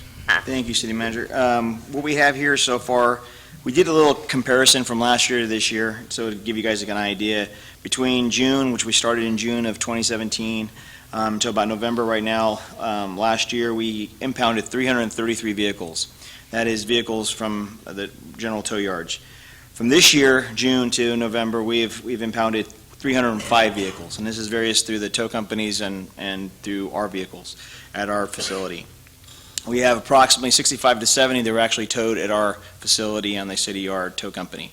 As the city manager explained, we had a little delay, not really delay, working with our city attorney, Tom, and his crew, reference to contract negotiations with the tow companies. We've been going through that, as well as dealing with sales of those vehicles, short sale on those vehicles that were coming in, lien sales, correction, with the vehicles we had before. And for example, we're still owed from the companies, from the lien sales, still owed outstanding about $2,500 for that one right now. And then we had the issue involving auctioning off the vehicles, which Tom and his crew, again, are working with them right now. In fact, I got an email today for finalization on that, and we're working on that. And it's going as kind of as planned. Okay.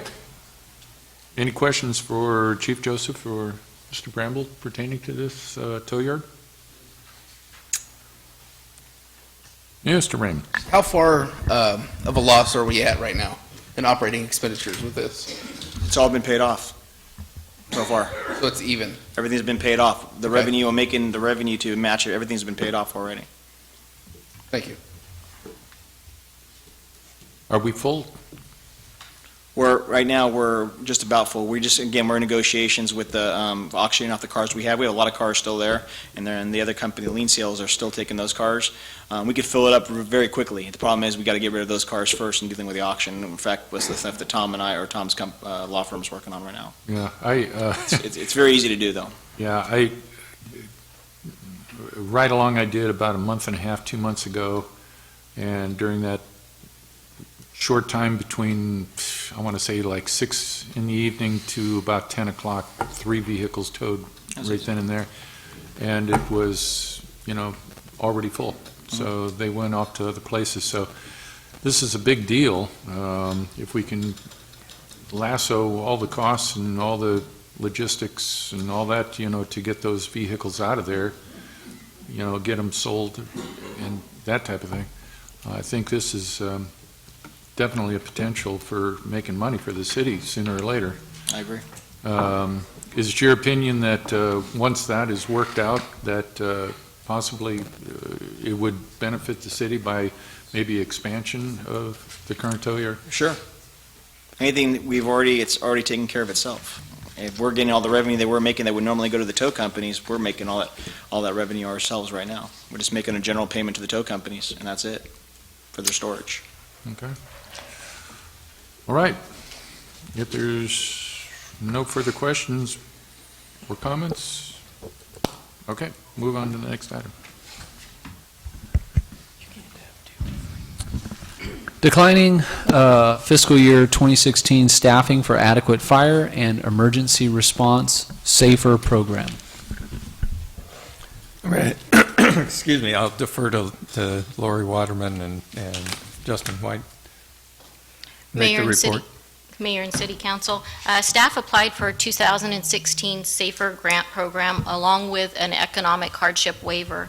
And in the application, staff identified the need for hiring 12 new firefighter positions that would bring the staffing levels up to the 4.0 staffing requirements, and that would cover vacation, sick leave, absences, and reducing overtime. This is a 3-year grant, 36-month period, with no retention at the end of the grant period.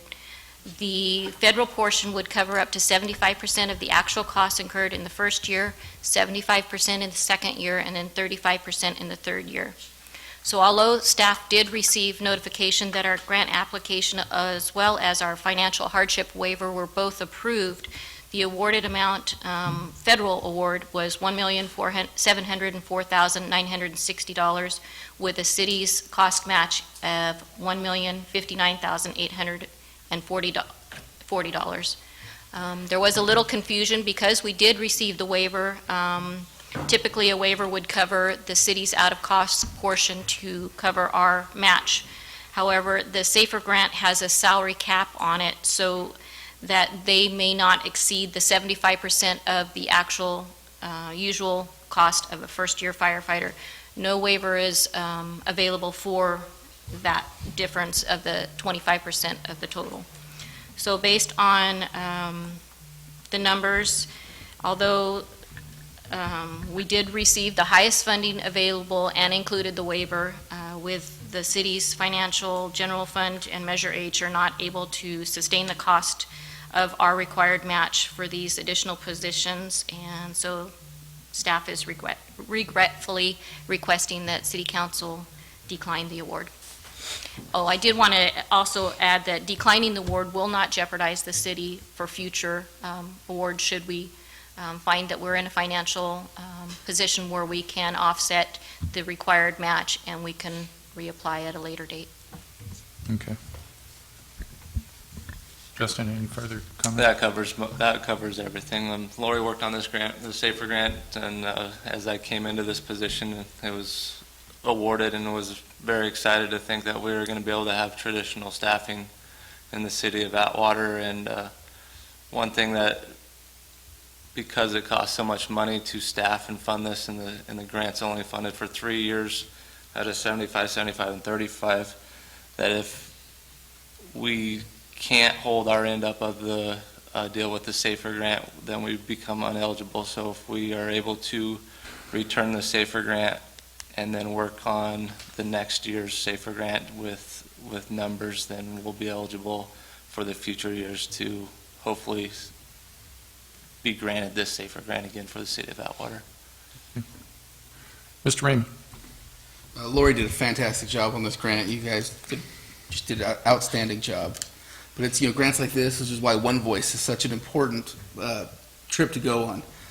Supervisor McDaniel was able to get me a speaking role directly with FEMA to talk about this, to try to bring monies back for the city and plea our case, which was perfect timing with a SAFER grant. $1.7 million return for $1 million investment is fantastic, but it's just painful that we have to give this up. But you guys did a great job. Hopefully, we can continue applying, and hopefully we get it in the future. Yep. Any other comments? Yes, sir. Mr. Raymond makes an excellent point. Staff worked on this hard. And I can tell you that they looked at many options and tried to see if there was any way that we could cut this number back substantially. Obviously, the report that is also a part of this packet kind of told me that we are not in a financial position right now to accept this award. It would have been nice if we could have done something maybe in a different configuration, but at this point that wasn't in the cards. So I really do believe that if there's a couple of things that can be done in the next 6 months regarding the city's financial position, that a SAFER grant, maybe at a lesser amount, would be a good option for us. So Lori and Justin did a great job. They pleaded, they begged, they did everything, and it would be nice to be at full staffing, but unfortunately, it's not in the cards at this time. Mr. Vineyard? I just have to echo all the statements made by both Councilman Raymond and Acting City Manager Brumble. Keep up the good work, keep applying, keep being innovative, coming up with new ideas, but I'll make a motion to decline the 2006 SAFER program grant. Yeah, reluctantly, I'll second it. And I'll just also say, we truly appreciate, your guys' efforts to make that happen. Anytime that we can improve public safety by way of grant funding and do it, to where it meets our needs and our pocketbooks, basically, that's a huge plus. So thanks a lot for your efforts in trying to get that done. Excuse me. Okay, if we have no other comments or questions, call for the question. Vieira? Yes. Creighton? Yes. Vineyard? Yes. Raymond? Yes. Price. Yes. Motion passes. City Council matters. City Council discussion and possible direction regarding placing Measure H on the 2018 ballot. Mr. Bramble? Mr. Mayor and Council, there was a request for a number of items, financial items, to be presented as a part of your discussion on Measure H. I will tell you that one is the amount of equipment that has been purchased since the beginning of Measure H, which was $845,708.02 worth of equipment for both fire and police, all of which would not have been able to be purchased through the general fund, as I've looked at the numbers from the past. In addition to that, we looked at the sales tax numbers that occurred right after the implementation of the Measure H. We also put in a couple of years prior to, and the purpose of that is to show that the city's sales tax isn't always a steady increase, but kind of bounces back and forth between going down and going up. We saw 3 consecutive years where the city's sales tax did go up, and prior to Measure H, and that was due to the large development on the south side of Highway 99.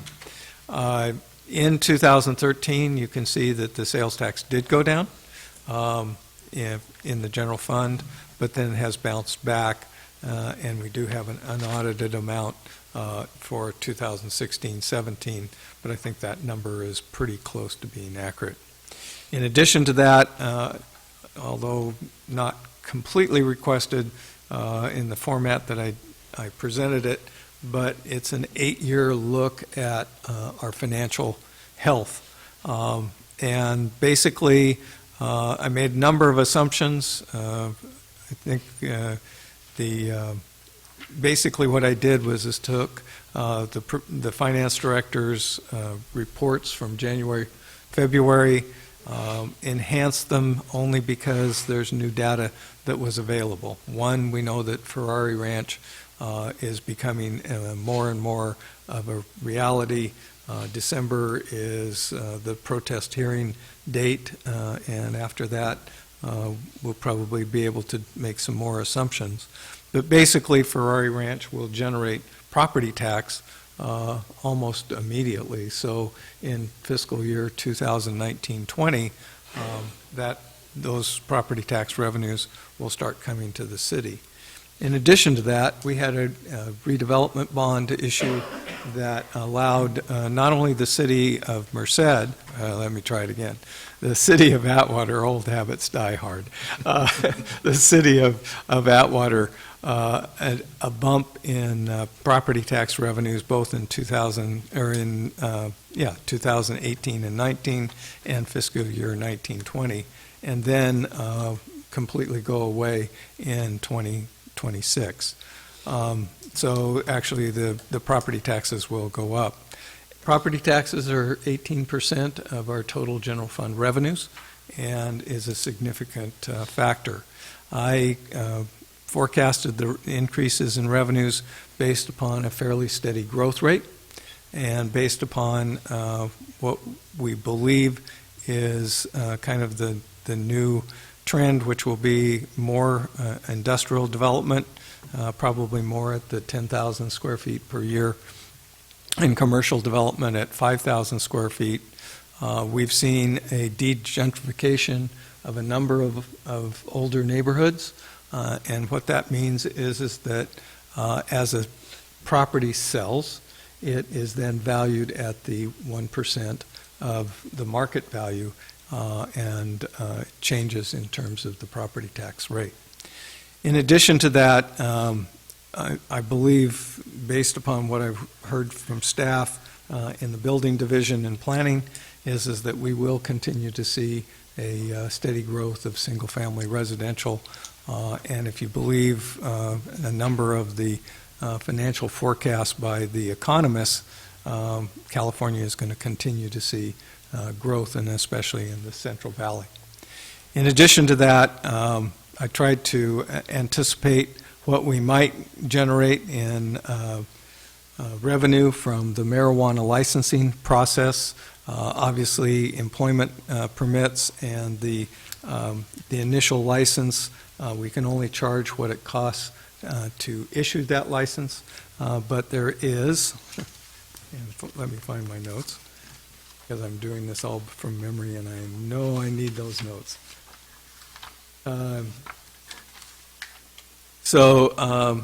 There's a regulatory permit, or what I call a privileged license permit, which does generate roughly anywhere from $73,750 to $77,500 a year to cover the additional expenses of overseeing the marijuana businesses, depending on the type that they have. And I took a very conservative estimate and put 3 into the mix over the 8-year period, just to see what it would do to our revenue. In addition to that, the tow yard I increased steadily over the first 4 years. I believe that given now that we have all of the procedures and the process worked out, that we will continue to see an increase in those tow yard revenues to the point where it exceeds the costs that we have. And finally, I will tell you I was a bit optimistic in this financial report, just from the standpoint of what we have seen over the last several months in both sales tax as well as some of the other revenues that have come through the state or directly to the city. So if you look at the report, there's no reason that it's a colored yellow. I was trying to get rid of it, and every time I tried to get rid of the yellow, it eliminated my numbers, and so I had to put it back. But and so there's no significance of that. What it shows is that for the first 5 years, 6 years actually through 22, 23, that we can actually build our revenue base. It does not get to the City Council's desired reserve policy of 20%, but it does get us closer than we are today.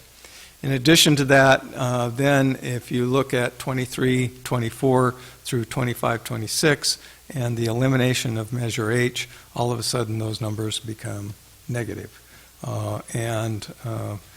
I tried 2 different scenarios to see if there was any way to stretch the revenue sources, and unfortunately there wasn't a way to do that. So I think this is an optimistic viewpoint. It's not totally pessimistic. But I do also believe it's realistic.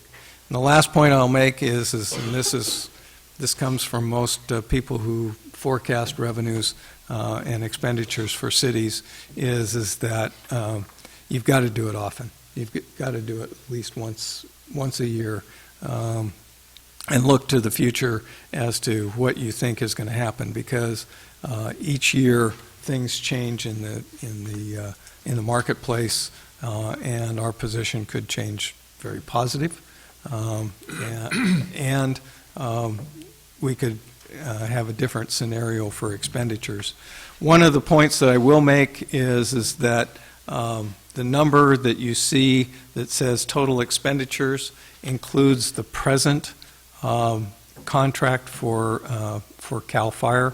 The additional number where it talks about the difference, or for the expenditures for CAL FIRE, are the increases that we anticipate in their contract that we're negotiating at the present time. So don't think that we're getting firefighters for $157,000 a year. It's just the additional increase in that. So let me stop there and answer whatever questions you do have. Questions for Mr. Bramwell? Okay. When I asked to bring this forward, I I get it that there's a couple of years still down the road here before it expires. I'm looking at it from the standpoint of we have the 2018 election coming up. Vote-wise, it would be more advantageous because typically the vote count is less. So, in a year non-presidential, that may be advantageous. But if it doesn't go through in 18, then we got to figure something out for 20, because then it's going to be getting closer to that time where we've got to start thinking about extension there. What's driving my thought on this, and looking down the road and looking way out forward here, is I don't foresee, and if anybody can tell me that it's going to get a whole lot better, and I know Mr. Bramble went into a very lengthy explanation about projections.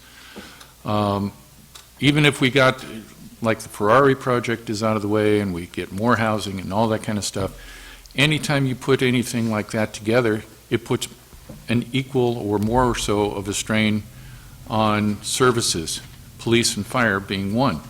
So it's my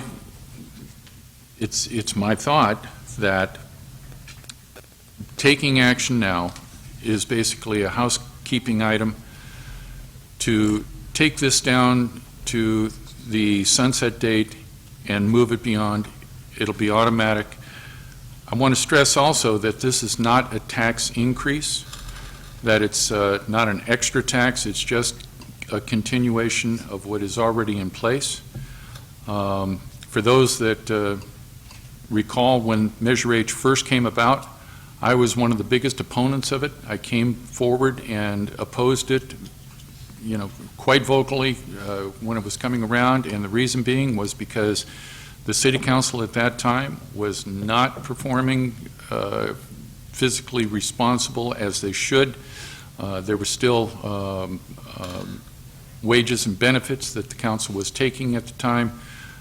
It just didn't make sense that if the council wasn't going to get serious about it, then we shouldn't either. It passed by a 6-vote margin, and since then, we don't take any compensation. The city and its employees have taken cuts, and we all know that it's going to take money in order to make, for example, the police department is, how many are you short right now, Chief? Three officers shy. We're competing with other agencies that offer sign-up bonuses, basically. We don't have that luxury of that type of revenue to do that sort of thing. And, we're looking at, cops and saying, hang on a little longer, guys, we'll get there somehow or another. It's going to be long-term. So in order to meet our obligations to police and fire, and as Mr. Bramble so rightly stated, the CAL FIRE contract is never going to stay with where it's at. It's going to increase. Those escalators that come from cost of living and what have you, it's a pass-through. Simple as that. It passes through to those that are contracted, and that's us. So I throw that out there. I put it out for discussion and the possible action.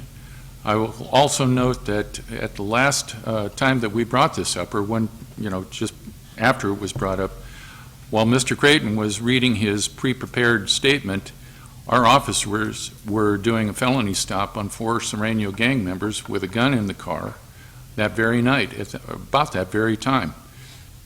I don't need to remind people also that we had a shooting in this town. Since 2013, we've had 5 officer-involved shootings in the city. Thank God none of them have paid the ultimate sacrifice there, but it shows that those type of things are real. We've got to keep our officers safe. We've got to keep them well equipped, and we've got to keep the department staffed. So with that, Mr. Creighton. Thank you, Mayor. I'm just kind of shocked that we're discussing this. Measure H doesn't expire for another 6 years, 2023. We have 2 more chances to put this on the ballot, 2020 and 2022. We're currently in a deficit spending mode. We do need more police officers, we do need more fire, we need everything. But to sit here and say we're going to extend this another 25 years because we think that the economic forecast for Atwater is doom and gloom for another 25 years, I didn't get on the council to do status quo. We're going to fix this city, we're going to get ourselves out of debt, we're going to find a way to get the police officers that we need, take care of the fire department. I'm probably the most pro-public safety up here. I mean, there's nobody here that could argue that. The thing we need to look at is that nobody can see into the future. You know, we have Ferrari Ranch coming online.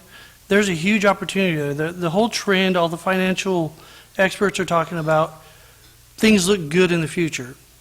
Well, even if they stay the same or just a little bit better, we could fix this. We could grow ourselves out of this deficit, out of the need for this. And, you know, there's lots of opportunities that we need to discuss.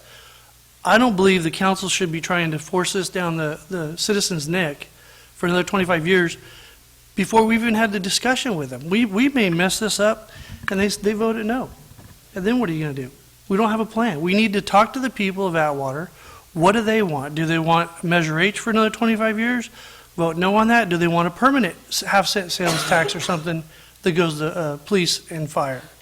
We don't know what the people want yet, and here we are up here trying to impose another tax. When you said you were running, you're all against tax and everything, and here you are the first one to try to tax the people even more. It's ridiculous.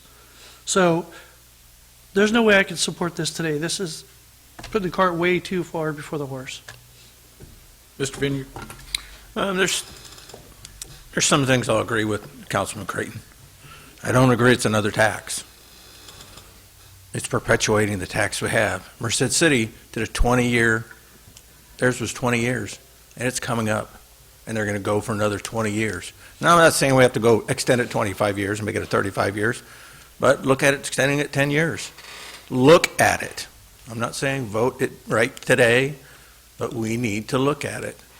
Yeah, nobody can tell the future. Nobody can tell 20 years ago we were going to almost go bankrupt. We had $8 million in reserve, and that just got spent on wages, on bonuses, all kinds of things. Put us in the hole partially to where we're at today, building ourselves out. We still need to look at it. We still need to get input from the public to see if they think they want to extend it. And I think this is the first step. We have to get it out to the public. Here's what we're thinking. Public can come back and say, oh, maybe 5 years. Or they can come back and say 15. Or they can say 8. But if we don't ask the public now and prepare to put it on the ballot whenever, then we're way behind the cart. We'll never catch up to it.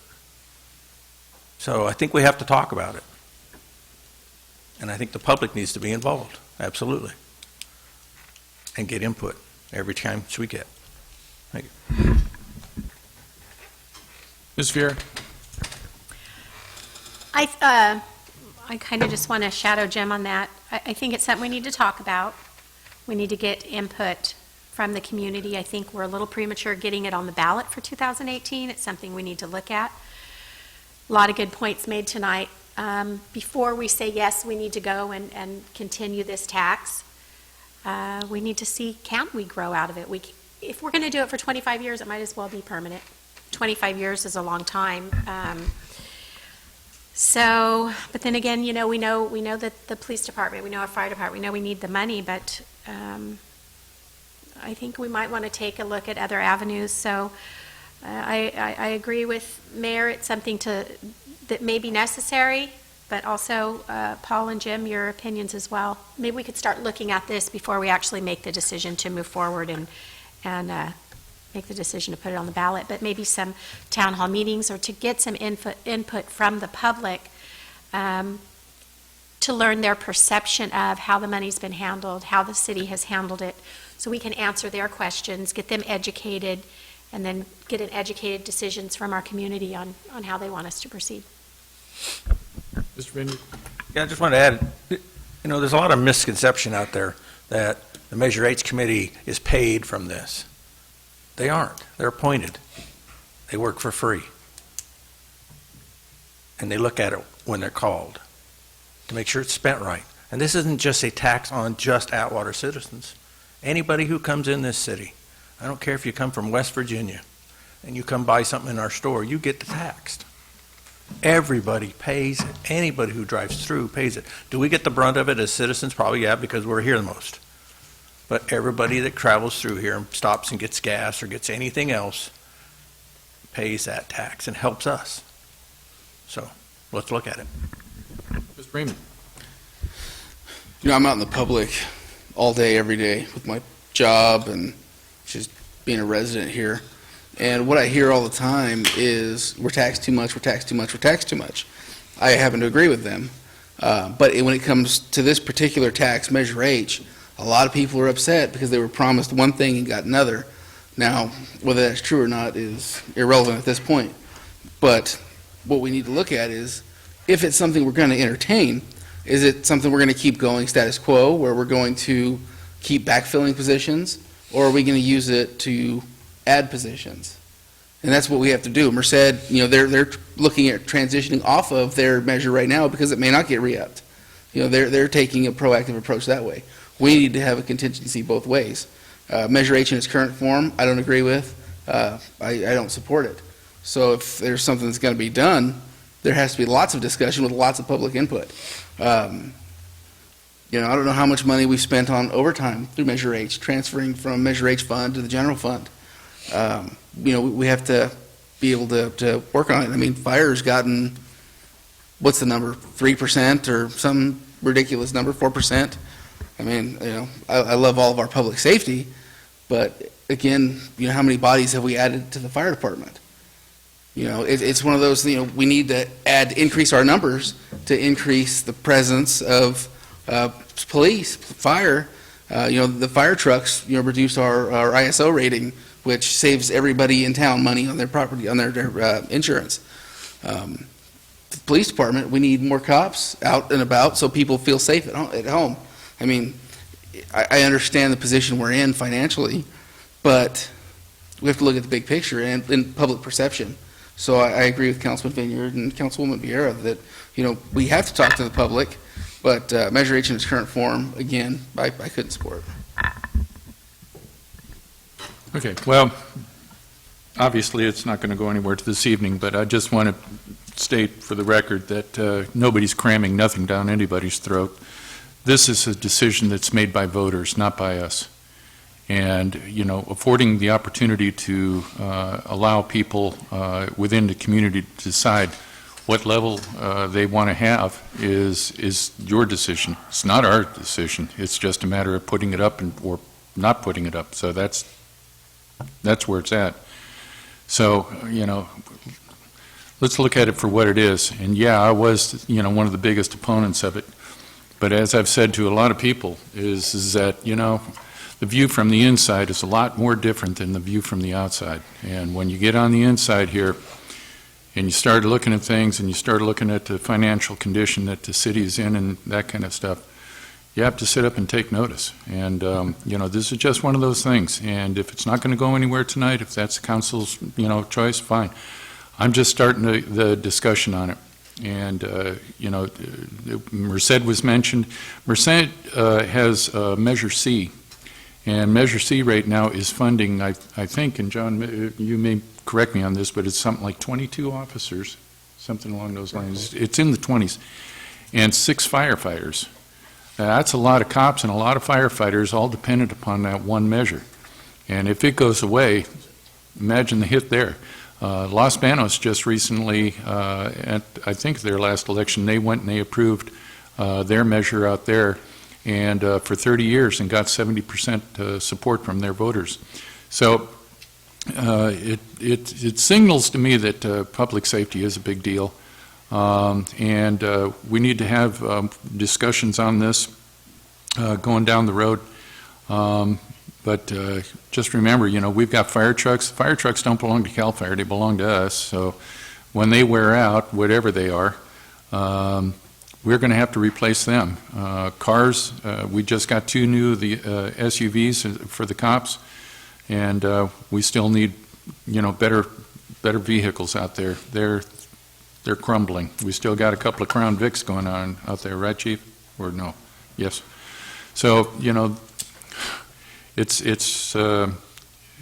stuff that runs 24 hours a day, and one thing's for sure is you may not have a fire today, but you're going to have some level of crime every single day, whether it's a broken taillight or it's somebody shooting a gun.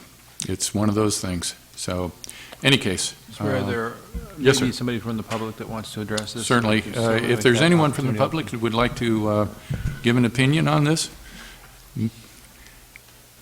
thanks for coming tonight, Keith. I appreciate you out. Keith Plowski. Most of my questions were answered tonight, but I felt I'd get up here anyway, just to use my 5 minutes up. You know, I agree a lot with several of the council members said. Mr. Mayor, a lot of things I don't agree with what you said.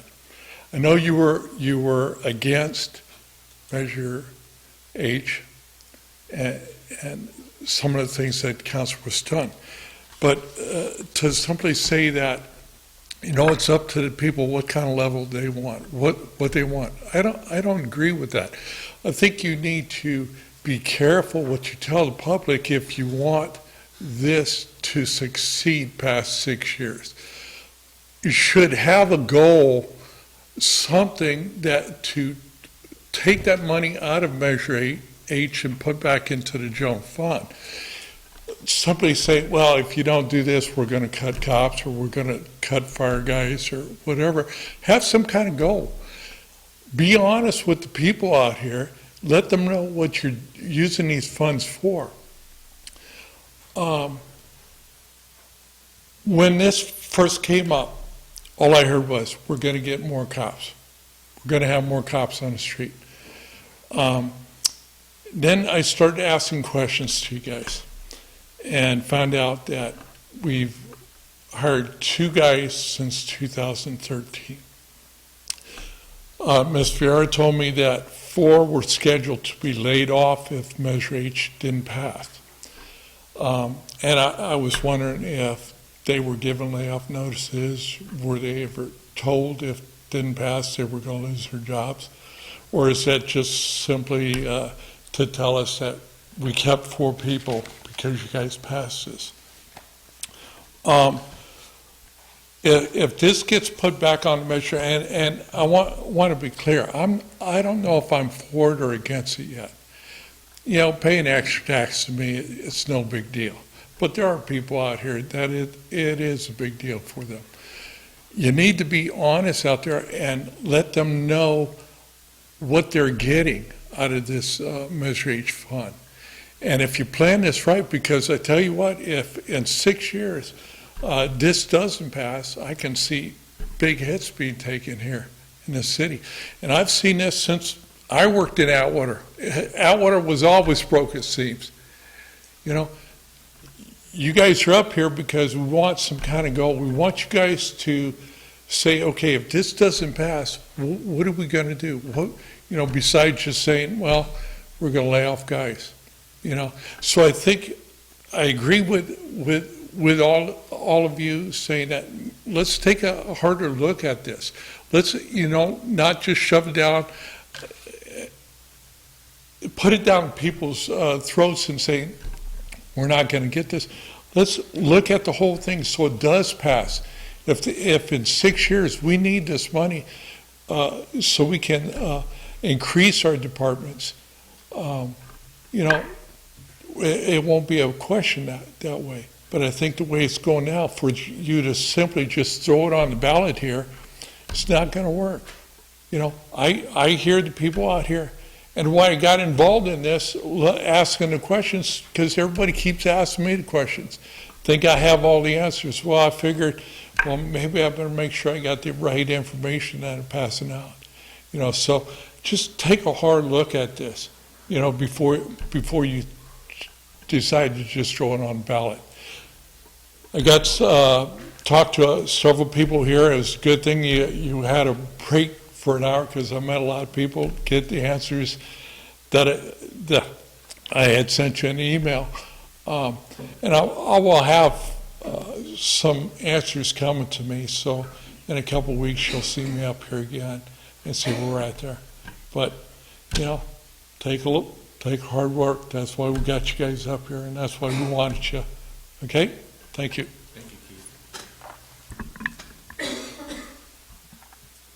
Take your time, Mary, it's all right. It's getting better. Mary McWaters, business agent for Ask Me Local 2703, represent the miscellaneous and clerical employees. I voted for Measure H, and I'm not opposed to it, and I'm for public safety, but all this I hear when I come here is public safety and fire, public safety and fire. I just want to put it in your guys' heads, don't forget about the clerical and the miscellaneous people.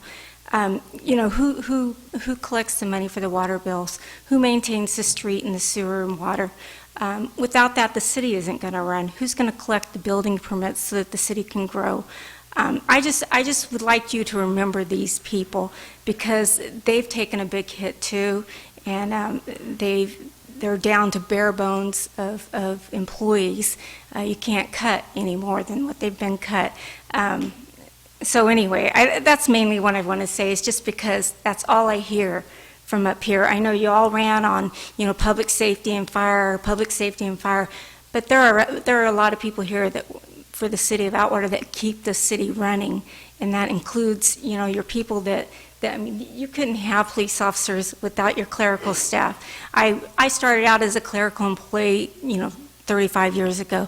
I know as I progressed up the line, I retired as a safety officer. I learned to respect my clerical people because I knew I couldn't do my job without them. So I'd just like you guys to remember that. Thank you. Anyone else? Okay. Well, it's obvious, hey, if anything, we started the discussion, and that's exactly where we wanted to go. If we don't want to go ahead and take action, fine. But at least we've started a dialogue, and that's an accomplishment in and of itself. So with that, we'll move it along, unless anybody has something else to say. Okay, next item. City Council comments. Mr. Raymond. Quick and easy tonight. Just want to welcome Graham Mitchell to the city again. Count your blessings, love your family, and have a happy Thanksgiving. Mrs. Vieira. Oh, I have lots to say, but I won't, because it'll just get me in trouble.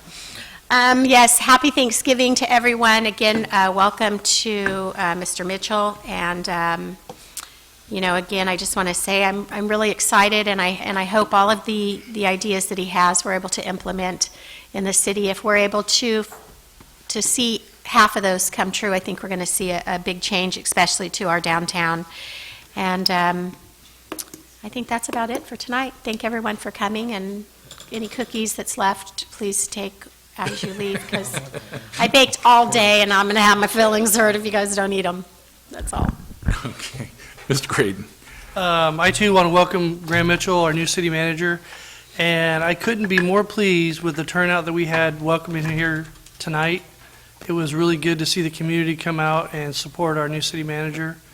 And like Ms. Vieira said, we're going to see some really positive things. We're going to turn the city around, and it's going to be the best thing we've ever done, and we need everybody's help to do that and everybody's voice. So I am just excited as like a 2-year-old. I'm just tickled to death. This is going to be really cool. And also, the assemblyman to come here tonight to support that shows you a little bit of what's going to be taking place. That his connections and the people that want to be around our city manager, that is a blessing that we couldn't pay for with all the gold in the world. So, and also Thanksgiving, don't eat too much. Everybody's on a diet, but have a good time and enjoy your families. Mr. Vineyard. Diet's a 4-letter word. Thanksgiving is coming up. Cops Fire for Kids starts November 24th at Walmart. So they're going to start collecting things so we can try to help the underprivileged kids. The Christmas parade, December 1st, it's going to be from 7 p.m. till probably 9, going down Winton Way to Broadway to Bloss House. So anybody you know that comes home or is coming home before then, the streets will probably get blocked off about 6. So have them find alternate routes so everybody is safe. But we'll have Santa Claus there at the Bloss House. What day was that parade again? December 1st. December 2nd, the Cops and Fire for Kids will have a barbecue out at Walmart. We're going to have a car club there, tow trucks. We're going to try to get the helicopter there from the Sheriff's Department if we can find a good spot to land them, or at least maybe have them fly over. CHP, everybody's going to be involved. So you can come out there, there'll be hot dogs and hamburgers. As far as the tri-tip dinner for at the Cal Fire Station, I'm going to buy 2 tickets, one for my family and one for a veteran who has 2 sons that is struggling at this time of year, just like all veterans, a lot of veterans do. So I'm going to purchase 1 meal for him. So I encourage everybody, if you're going to do that, buy 2 and give 1 away to somebody who's in need.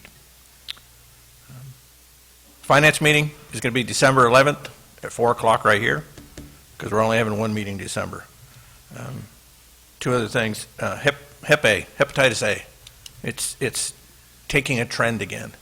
And in watching what's going on in Los Angeles, Santa Cruz, and some other areas, San Diego, the officers are coming across because they're dealing with the homeless, and they're dealing with the drug addicts, and they're getting infected. And they've already lost, not the officer himself, but there's already been about 17 to 18 lives lost, and about 600 people have been infected. And I think it's something, I know it's expensive. I know we did it when I was in the fire department at Hep C and Hep A. But it's something that we need to look for all the city employees, not just the officers, although they have the front contact. But we do have other personnel out there who pick up all the stuff that the homeless leave, needles and things like that, that can still get the Hep A. So I think we need to try to look at some way to afford to start putting people through that. It's a 3-shot system. It's expensive, there's no doubt, just like everything else. But how much is your life worth? And the last thing is viewpoints. There's 5 of them up here. And all 5 of them are different. And we're all dealing with the same issues of trying to make this city better. Now, I've always been open, and I ran on openness, on honesty, on gathering all the facts. I'll listen to anybody. And Lord knows I have. They've called me at different hours, just like they have probably everybody else. Some people agree with me. Some people totally disagree with me, and some people actually agree to disagree and discuss. We have discussions. But I make my decisions based on the facts I gather and about what things happen to this city. So if you have a question, if the public has a question of why I voted some way or why I think some way, come talk to me. Don't come talk to another council member. Come talk to me, and I'll tell you. I'm not going to lie. Never have. Thank you. Ms. Vieira? I know. I'm stealing Brian's thunder. So as we move forward and we're all excited in welcoming Graham, I do want to take a few words to thank Mr. Bramble, who stepped in during a tough time for us. And I know you still have a little bit to do, but your knowledge and your professionalism was evident the very first day you stepped in, and it's been truly appreciated, and it's good to see someone and to set a standard, a high standard of what has taught me as a new council member to look for in a city manager and try to model after. So I want to thank you, not just with your very own cookie, because he got his very own cookie tonight, but I think from everyone up here, thank you. You've done a great job, and I know that you'll help us get, through the next few weeks and through the holidays to get the new city manager here. But we couldn't have made a better choice than to have you come and take really good care of us. So thank you very much. And it's been good having you around. Thank you.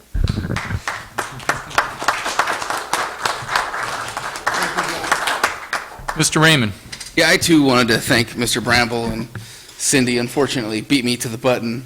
I've been out here for 3 years, and it was nice to work with somebody that had been a city manager previously and show us how to do certain things that we hadn't necessarily had, in the past. And it's not a knock on anybody we've had. It's just, Mr. Brambles had 30 years experience? 43 years experience. So it was good to learn, and thank you. Takes a special person to deal with the 5 of us. We're not the easiest people in the world to work with, so thank you. Well, everybody's kind of cleared the room on all the things to talk about, but in any case, I too want to thank you, John, for your dedication to our little city here, and it didn't go unnoticed. Thank you. The folks that have been calling me, there's been a lot of people calling me about vehicles in the street and they're not registered, or somebody's working on them and they shouldn't be, and all that kind of stuff. I had one call today where a lady was telling me, well, they're all over Schaefer. Give me an address, well, just have your code enforcement guy come out here. Well, it doesn't quite work out that way, there's only one guy and it's tough, so give me some addresses and we'll turn them over to Fabian and let him go out there and, investigate and see what's going on. We appreciate, though, the fact that people are out there and they're concerned about the community, but, give us a break. We need your help too. Give us a couple of addresses. Just a generic. Go up and down Shaver. They're everywhere. Patrol all the street. Well, easy to say. In any case, I want to also wish everybody a very happy Thanksgiving, and please be safe out there. It looks like we might have some rain moving in, so be extra careful. Yeah, right. Be extra careful, the oil that's just been sitting on top of the road and all that sort of thing, once the rain comes, man, it gets really slick out there. There's a lot of leaves out there. I plead with you again, please, folks, use your green can as much as you can, taking your leaves and just blowing them out into the street and waiting for the street sweeper to come. Guy on my own street, our street sweeper comes through on Tuesday, and he blew the leaves out there on a Wednesday. So they're out there and they just get thicker and thicker, and it's difficult. And when it comes time for the rains, when they do ultimately show up, when they start plugging up the drains and that kind of thing, it's costing us an overtime and all kinds of heartache. So please use your green can as much as you can, and help us out with overtime and things that might come as a result of the leaves out there. And basically with that, everything else is pretty copus sposo, I guess. Thank you, everyone, for showing up tonight. Thank you at home for watching. Thank you, Maxine. I hope you're still awake. I'll talk to you all soon. Thank you, everybody. God bless you all. Drive safe.